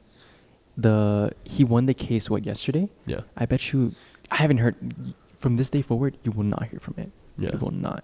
It just maybe turned into once. another thing, yeah. Yeah, it's just maybe once. It's just like this thing where it's like... Yeah. Well, this is a life-changing fucking decision for the guy. He's going to be going through it for the rest of your life. You don't really get over that stuff. You just learn to live with it, you know? But then, like, I had to realize that as a kid, I try to keep up with not only my life, but everyone's life. I try to keep up with everything. And you know, like, as your friend group gets bigger and bigger and bigger, it's like there's so much that happens that you have to let go of it. Yeah. You have to put yourself first. You know what? I think I struggle with that a lot because of that, the ADHD. So, hearing you talk sometimes, I'm like stuck on a topic that's like 20 conversations ago, and I'm like, dang, what have we talked about that? And then I'm just like, bro, focus like on this man's talking about. This man's talking about like, hey. It's fine, bro. Don't worry. You can be wherever you want to be, bro.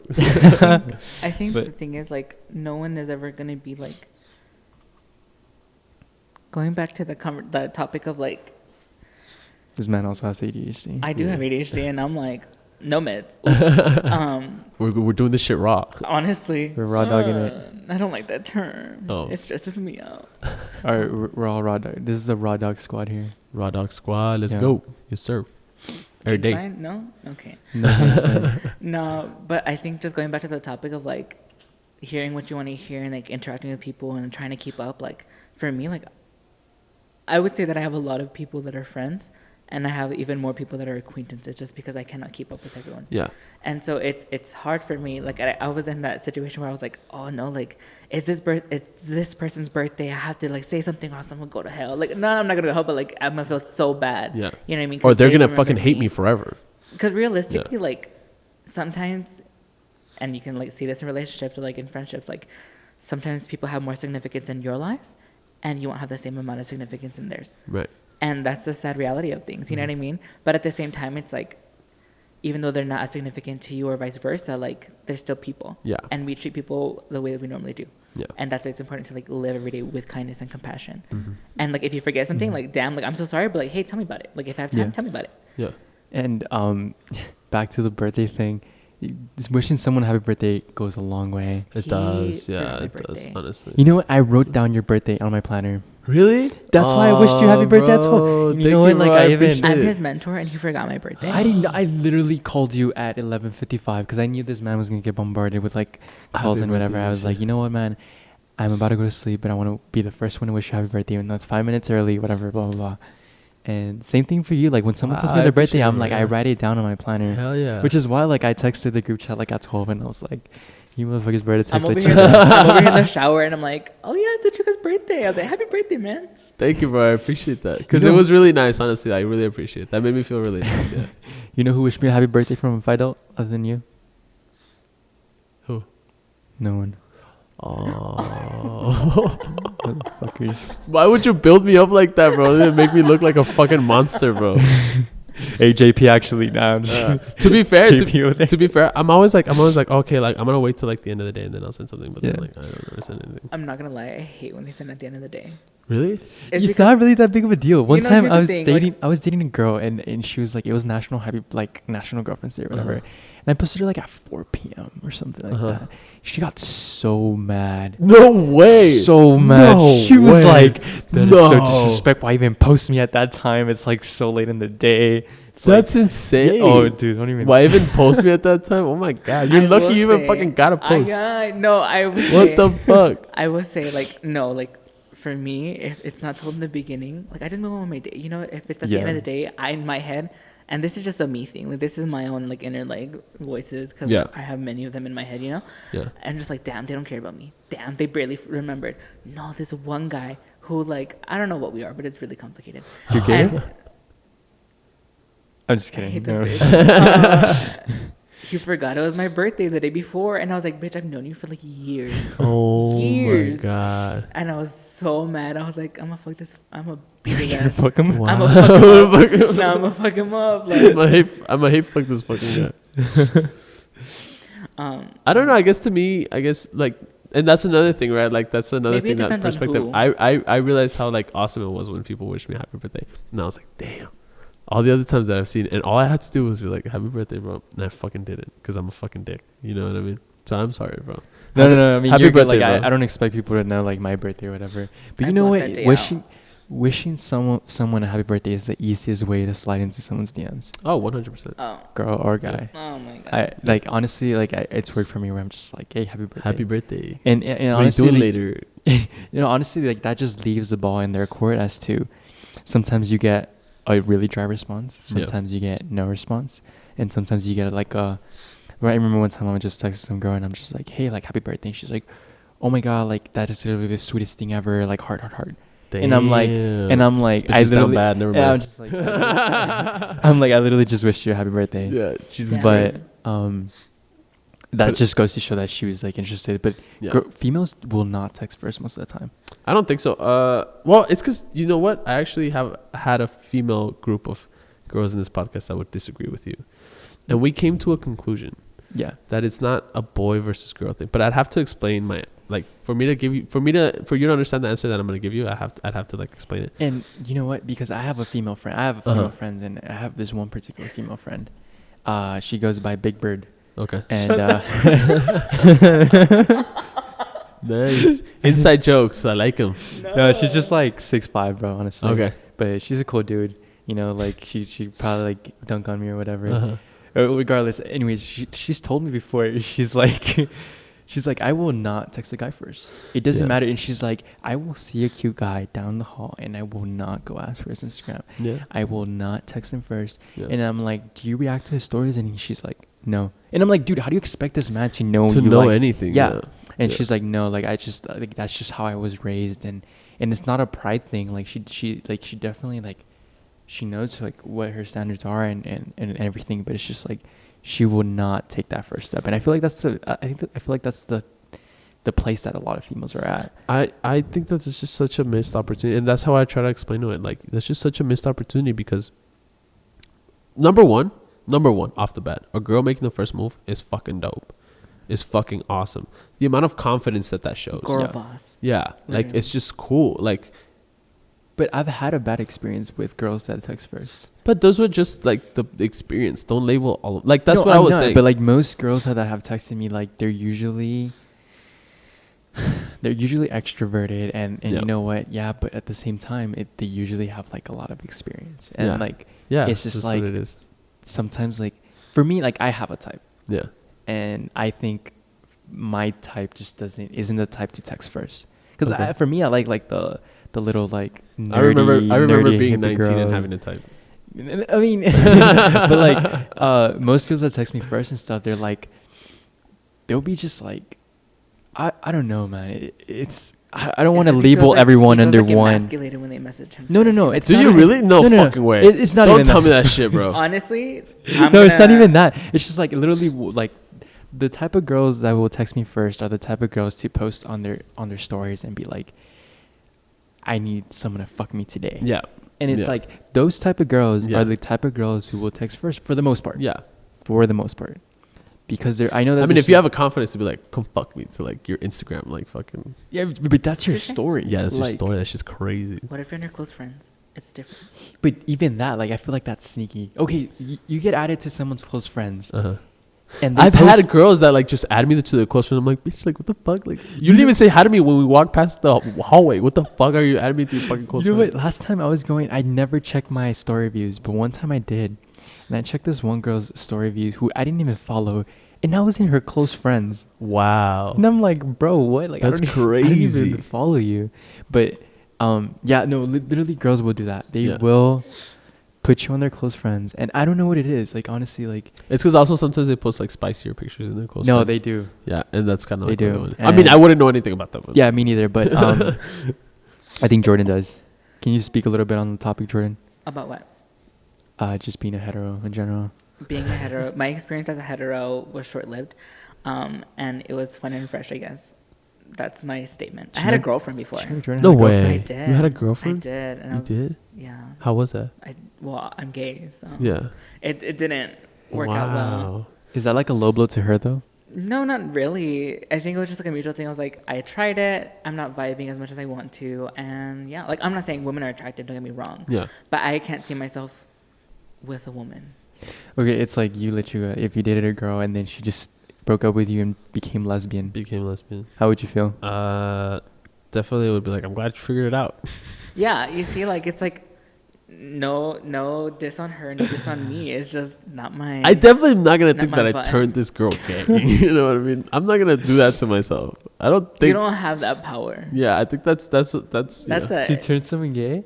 But okay, the power to turn like a bisexual girl straight though. Bisexual girl straight. That's the mentality. That's not no.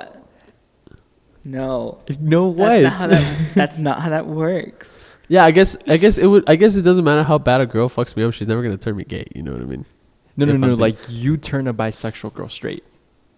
It's the same. It's literally weird, the same thing. Like it's. Or at least I don't know if it's like unspoken riz or whatever. But I don't know if my brother was fucking with me, but one time he told me that there was this one lesbian girl and like he turned her straight.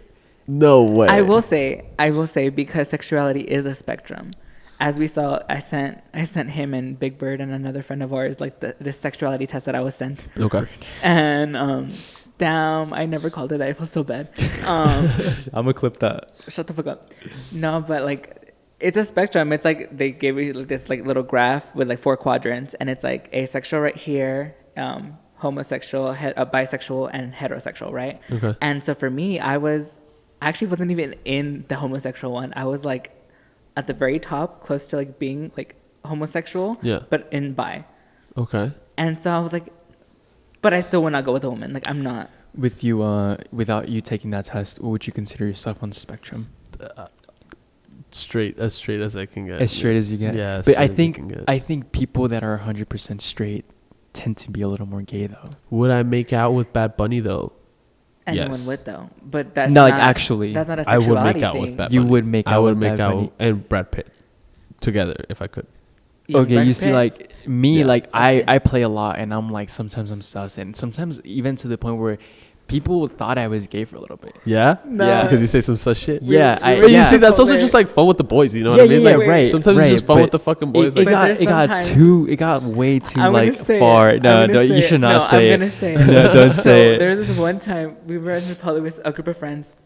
I want to hear everything. We went to that you're saying. Chipotle with a group of friends, Uh-huh. and Bryan, being a dumb bitch, was like, "So like, if you were to guess my sexuality, like in the beginning, like, what would you guess?"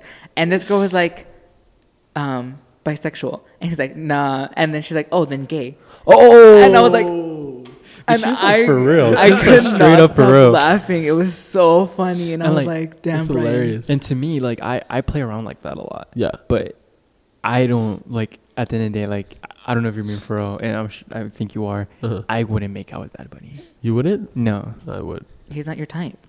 I'd make out with you Oh, hell yeah. and Jordan at the same time. I appreciate No. that, bro. Thank you. That's not Maybe we can hop on that live in your on your Instagram. on your Live? Instagram Like later. the meme of the black guys kissing. Yeah, I like that. You know how I see it. Like the way that I see it is just like, so number one, yeah, like I guess with the homies sometimes it does get a little bit sus. You know what I'm saying? Yeah. But I will say that there's like I've had like I've been in situations where like I am, and it's not just with like that, it's with everything. Like even with the confidence, a lot of people think that I'm a dick because of the way that I come off. Right. Sometimes, and when I see that, people get mad and they think that Just I'm a when dick. you yell in meetings and I get stressed out. You know Yeah, what? I know. Only during initiation when you're being a fucking dick. Yeah, no, I'm sorry. I'm sorry. Hey, I don't what- know. I don't know if you guys got to see the video, but in the video, I put like my mom was like, "Why is the video called? I'm sorry, I yelled at meeting," and I was like, "You don't get it. It's an inside. It's an Yeah, inside." you had to be there. Wait, what's with that persona? What part of Lechuga is that though? What part of The get in a fucking straight line, pull down your pants and let me suck in. So okay, I guess if we're gonna go into that, like I do you know like number one, I need this to be made very clear, and that's why I made that video and I put like I'm sorry for yelling at me because that's not correct. Like that, I shouldn't have done that. And trust me, I did it. If it was the guys that I came in with, I would not have done that.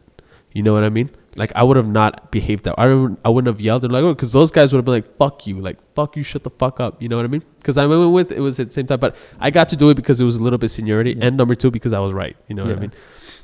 But anyway, I get to behave like that because you guys allow me to. You know what I mean?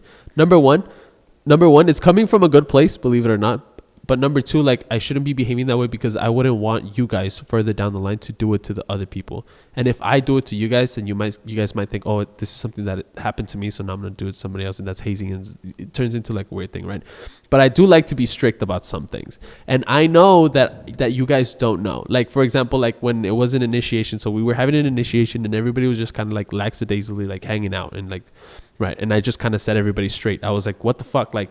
These are things that need to get done. But one of the things is that you guys didn't know all that stuff had to get done. You know what I mean?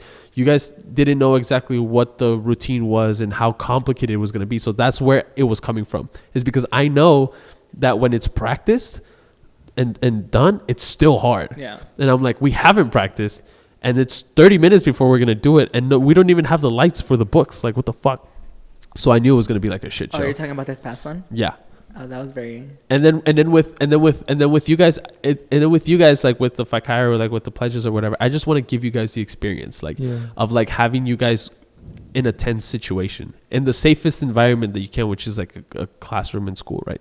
But have it tense, give you some flavor in your shit, bro. That you're like here and it's serious and we're doing this. You know what I mean? Like we're here.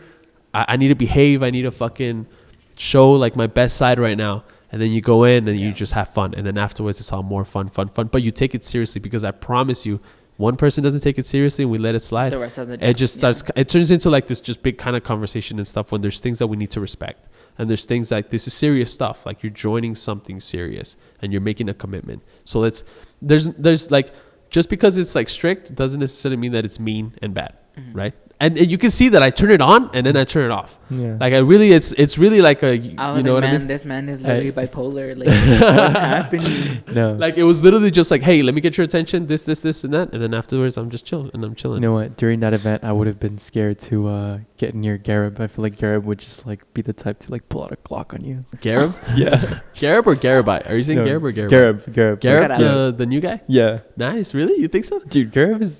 He's gangster as fuck? It's always the people you least expect, bro, to be gangster as fuck. No, it's just, like, I remember one time when I threw that party at my dorm. Yeah. I thought it was the funniest thing ever because I had like a... He was in there, right? Like, I had like non-alcoholic water. Uh-huh. And non-alcoholic water. Vodka or whatever. And I remember pouring it and this man like was drinking to die. No way. And I'm just like, wow. He was so red. No way. I was like, you see, that's one of the situations that I have with like, it's not just like weed, bro. It's everything. Any kind of substance. Like, anything. So if you're not typically used to partying, and then you go to like a college and where people know how to fucking party and they're making you do all this stuff. Like, that's why when I was growing up, my parents would let me like, if I was like at a family event and I was like 13, they'd let me like have a sip of a beer. Or like if I was 16, they'd let me have a beer, maybe two, like whatever. So that I could feel what it was like. I could measure myself. I could like do this, do that. You weren't being sheltered from exactly. So they knew that I was going to go to parties and grow up and do all this stuff. So what they didn't want is for me to go to a party, take 4 shots of vodka because I can drink them. I feel fine after I drink them, right? Like, it's fine. But 45 minutes later, that shit's going to kick in. And I'm going to be blacked out in the fucking party. And I saw that happen so many times. So many times where, like, people, that's what I'm saying. They're more susceptible to things. They're more like this and like whatever when they're not in their comfort zone. So then they do these things and they think that the world's never going to end and that we're going to live forever. But then there's consequences to your actions later on. Not only, I mean, if you're a girl, you put yourself in a very vulnerable position. But even as a guy, like, you don't want to be acting stupid and get your ass kicked at a party. You don't want to throw up in someone else's house so now you get kicked out and stuff like that. You know what I mean? You just don't want to make decisions overall that you'll regret. Exactly. So like I love partying and I love doing that stuff, but in a safe way. Don't be stupid when you're being stupid, right? We're already having a dorm party. Yeah. Don't fucking like don't put trash in the study room, you know? Don't make paramedics come to the fucking party, right? Because you're choking on fucking alcohol. You know what I mean? Like that shit's insane. Did you go to that party, by the way? Yeah, I did. For like, bro, I went, right? I went. It was funny, bro. It was funny because I was like, I'm too old for this shit. Like, when you told me, like, he's having a dorm party, like a dorm party, I was like, I'm too old for this shit. But I was like, but he texted me. He didn't put it in the group chat or anything. He texted me. I was like, fuck yeah, I'm going. Like, let's fucking go. And I'm gonna be the life of the fucking party, right? I get to fucking know this guy doesn't even answer my fucking calls. Number one. No. I was, dude, it's because, like, that host situation was so stressful. And yeah, I know. And going to a party is stressful. It was not. No, here's the thing. Okay, I was kind of intoxicated. Very much. That's what it was.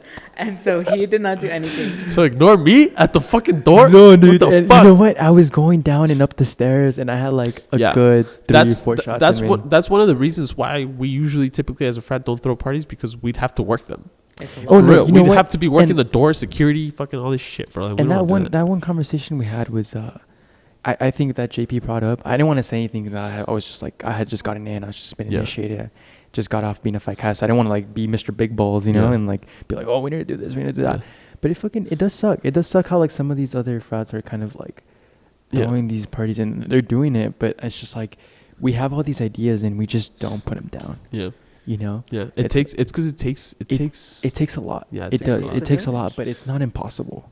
It's not. Yeah. And I think we're more than capable of it. But I think sometimes the involvement rate, even within the fraternity, is like low. Yeah. And I think all the way back to that same conversation, it's like involvement. I think it's just a trend. Like, I think it's an El Paso trend. Well, it's because it's also, bro, like you gotta kind of time your events correctly. Like if we were to time it at the beginning of the semester when everybody's pumped up, everybody's coming back, the first half of the semester, people are engaged. People are there. People are going. But your FACAR process went like in the middle. You guys joined like in the later half when people are worrying about finals.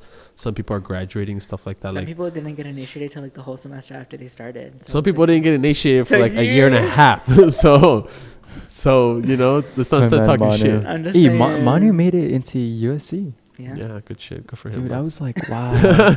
Good for him. I'm glad, bro. Yeah, dude, I'm so happy for him. Go ahead.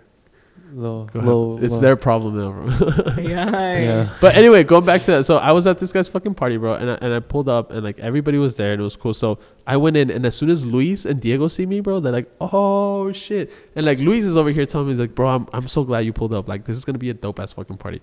And then he goes, cause we had a like a little get together at Omar's house one time, and he put a song like "Una Vez" by Bad Bunny, and I love that song, and I go off hard as fuck every time that it comes on. So he's like, "Just for you, bro," and he plays it, right? I didn't even get to the Bad Bunny verse, bro. When they were like, everybody's gotta fucking go. No Everybody's way, gotta leave. Not dude. even like I was about to start cracking and show you guys why I'm the life of the fucking party.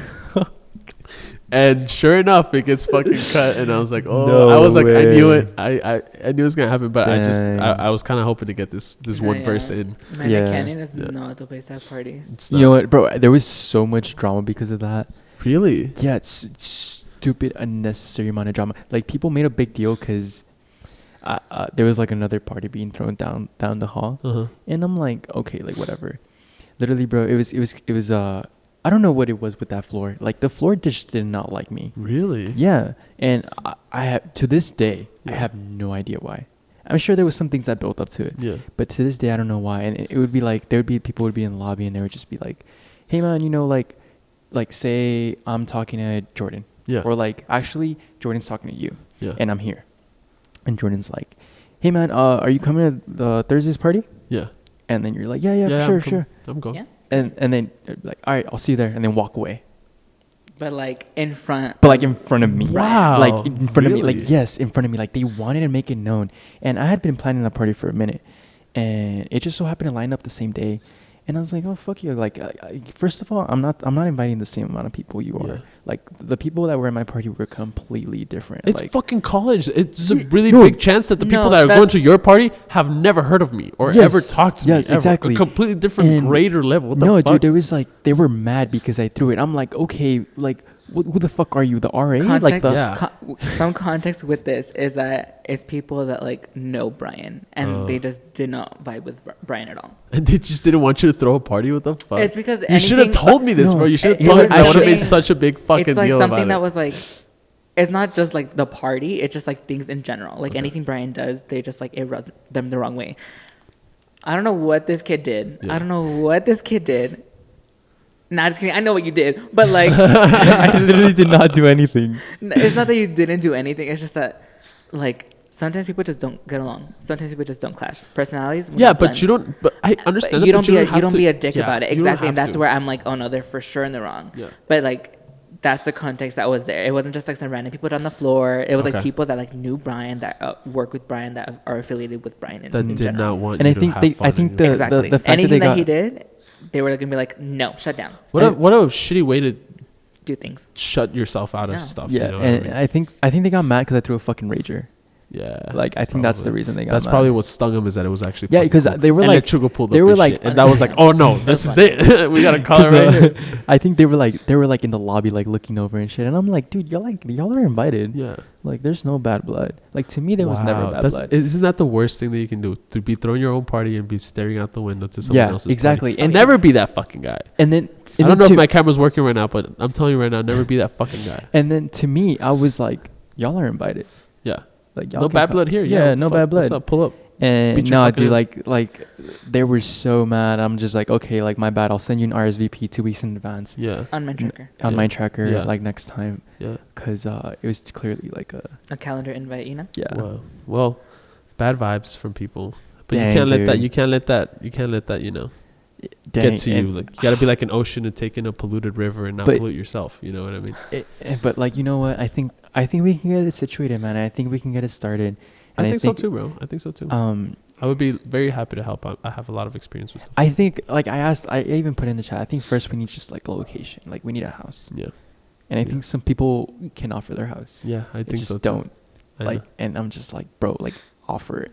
I know. Like you'll be fine. And we'll take care of the rest. Like, yeah, we'll take care of the rest. We'll have. It's not like we're stupid. Like we know We know what to do. what things to set in motion and to like what things to protect, what things to fix.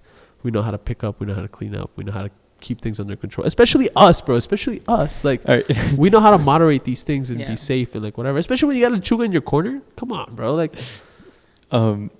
Okay, who would be the security guard? Would be security. Honestly, anyone from like the east side or northeast. Yeah, east side, northeast. You see, that's the thing, bro. Like, I wouldn't want anybody to be security because I want everybody to have fun. You know what I mean? Here's the thing. No. People can do that. The fakaya, the freshmen are the. Nah, that's typically that's hazing. I know, but that's usually how it works. You see what I'm saying? And other fraternities here at UTEP, I shouldn't call them out, but blah blah blah blah blah blah. They do it. You know what I mean? That's what they do. Like the people that are working the bar, the people that aren't having fun are the fucking pledges, are the new members who are working the door and stuff like that. While the fucking president is so inclusive. FIDA is so inclusive. We will have an Excel sheet and we'll have people sign up for shifts, and we will have an accountability buddy. Yeah, and I'll be QR like, Bryan, codes, accountability buddy. It is your I love that. shift, and if you're not. Okay, if you're not on your shift, then yeah, you need to do that. I have another thing, and it pissed me off. Okay, so I don't drink normally when I'm at parties because I'm the mom. I am whatever, right? So when I'm given permission to not be the mom or the DD, or I don't have to like sober up real fast because someone's like in trouble. Brittany comes out. Literally, like the baddest bitch out there comes out. I'm dancing. I'm having fun. I'm having a great time. I'm vibing. You know, so when someone says like, "Hey, I'll be the DD," I'll let myself have fun. You don't gotta tell me twice. You don't have to say, you know, I'll do it. No. Shut your mouth. Shut your mouth. You're not telling the story the way it went. No, I'm telling the story how it went. So Bryan's okay, fine. I'll say literally. Bryan was like, you know what? I'll be DD. Like, you can go have fun. Because he was like, hey, you're gonna go to this party, and I was like, honestly, I don't know. Like, I don't have to go drive over there and do everything back. It's like far, you know. And then he says, nah, you know what? Like, I was like, you know what? But like, I'm kind of implying, I was like, hey, but I want to have fun. You know, I graduate like in 2 days. Yeah. Like, I want to have fun. And he goes, you know what? I'll be the DD. And I said, okay, that's fine. What happens? We get to the party and Jordan does not drink for the first hour and a half. No, not for the first hour and a half. For the first 30 minutes, because we were with another friend, and she was doing an assignment. And you know, I was like, I'm supportive. I've been there. I literally one time I've taken my laptop to Palominos and I'm typing up a final essay due in 10 minutes. Yeah. And then after I shut it down, put my backpack in the car, and I'm having fun. Yeah. I have done that. So I was like, you know, I've been there. I'll be there. I'll be your supporter. Have any questions? I'll help you out with your homework because I can do any subject. Yeah. Real fast. 45 minutes passed. I started drinking. I started having fun. We're playing games. We're having fun. Mr. Assigned doorman. Someone at the party was like, Bryan, you'll be doorman. You need to give people shots at the beginning. But like just playing around. He ends up taking a couple stuff himself. Some water. He drank a lot of water that night. And he's like, we need to go to Whataburger right now. Like, we need to go to Whataburger right now. And I was like, okay, that's fine. So I'm over here not in a condition to drive. And I'm not going to do that to myself. So I'm like, okay, fine. Like, let me sober up because I can see where this is heading. We go to my car. Bro, just go off. Like, not in my car. I was like, I angled him out of my car, opened the side door, and I was like, I would like pat his back, but I'd push him out so that he was not getting in my car.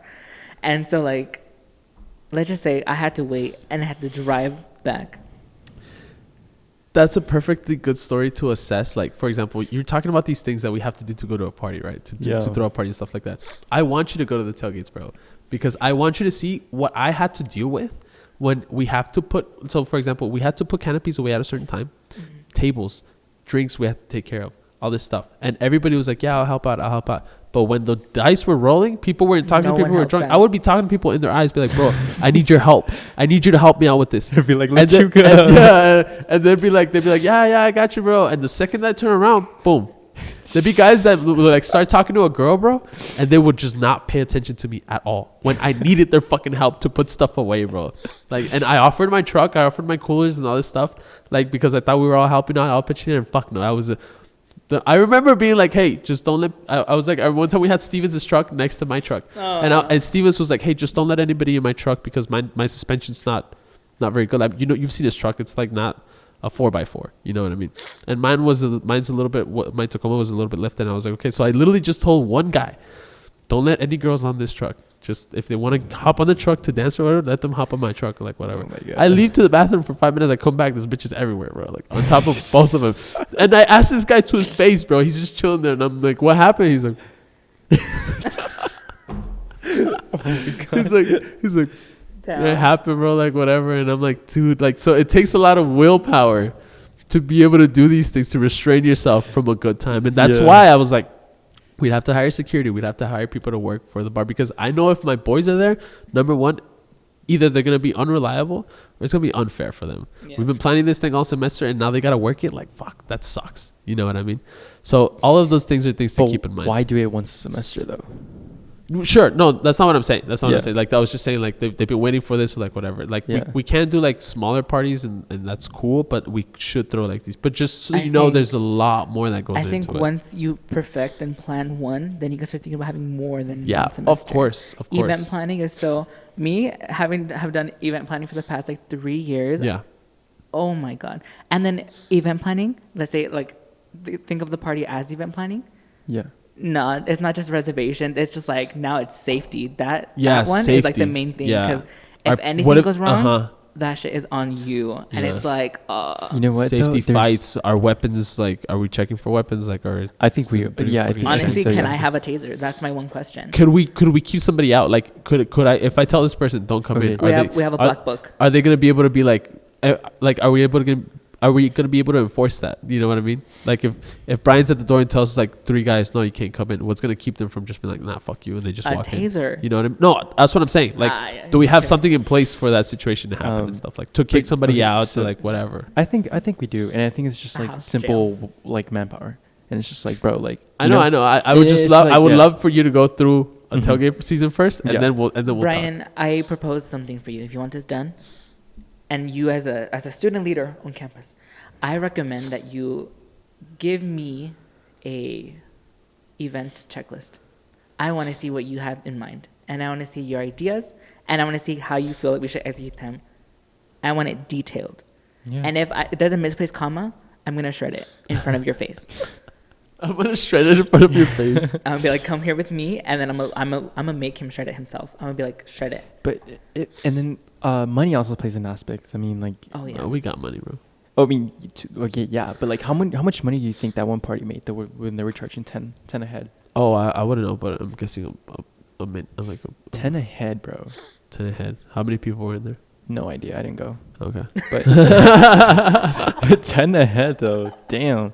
And it's like I don't know if you've seen like those TikTok like videos of like the frat guys. Like, yeah, like, I don't care, bro. Like, if I like, just because I don't want you here, like, if I don't want you there, man, like, I don't care if you give me $10 or $20. Yeah, that's true.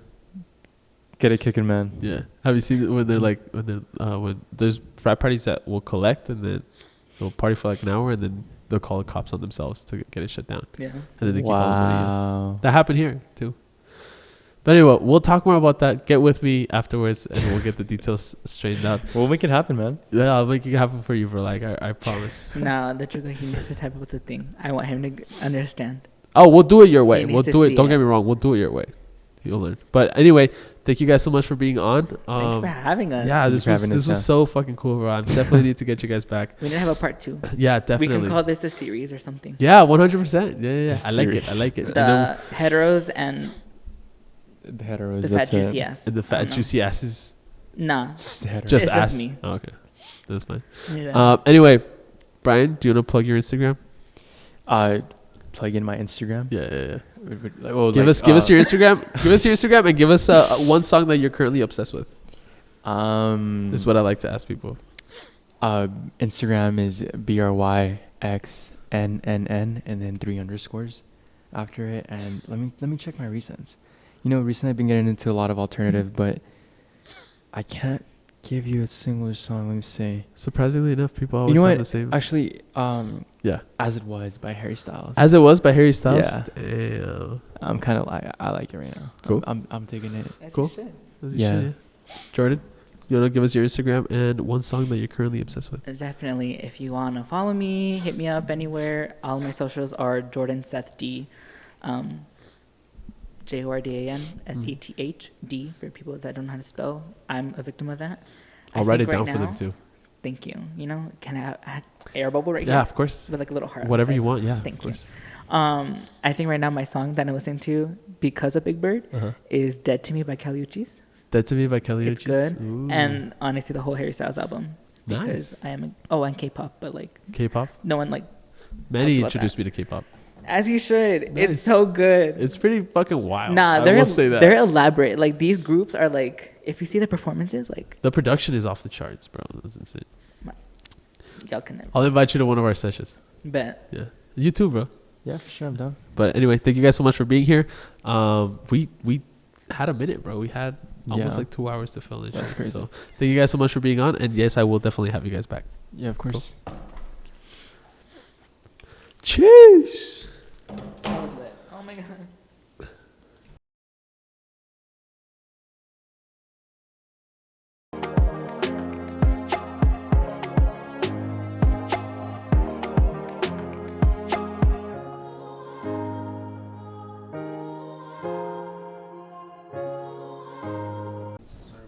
No, you're good. Can I go pee? Yeah, go ahead. So you have to sit through the entire podcast and like watch it? Yeah. Bro, 2 hours of footage takes me like 6 hours to edit. Well, yeah. Because I have to go back, like before you, like I have to watch it, and then when you start talking, I switch to you, but then I have to go back and put it a couple seconds to before you start talking. Why don't you So like fast forward it? So I really have to watch it like a bunch of times. No, because what if you say something racist and you get canceled?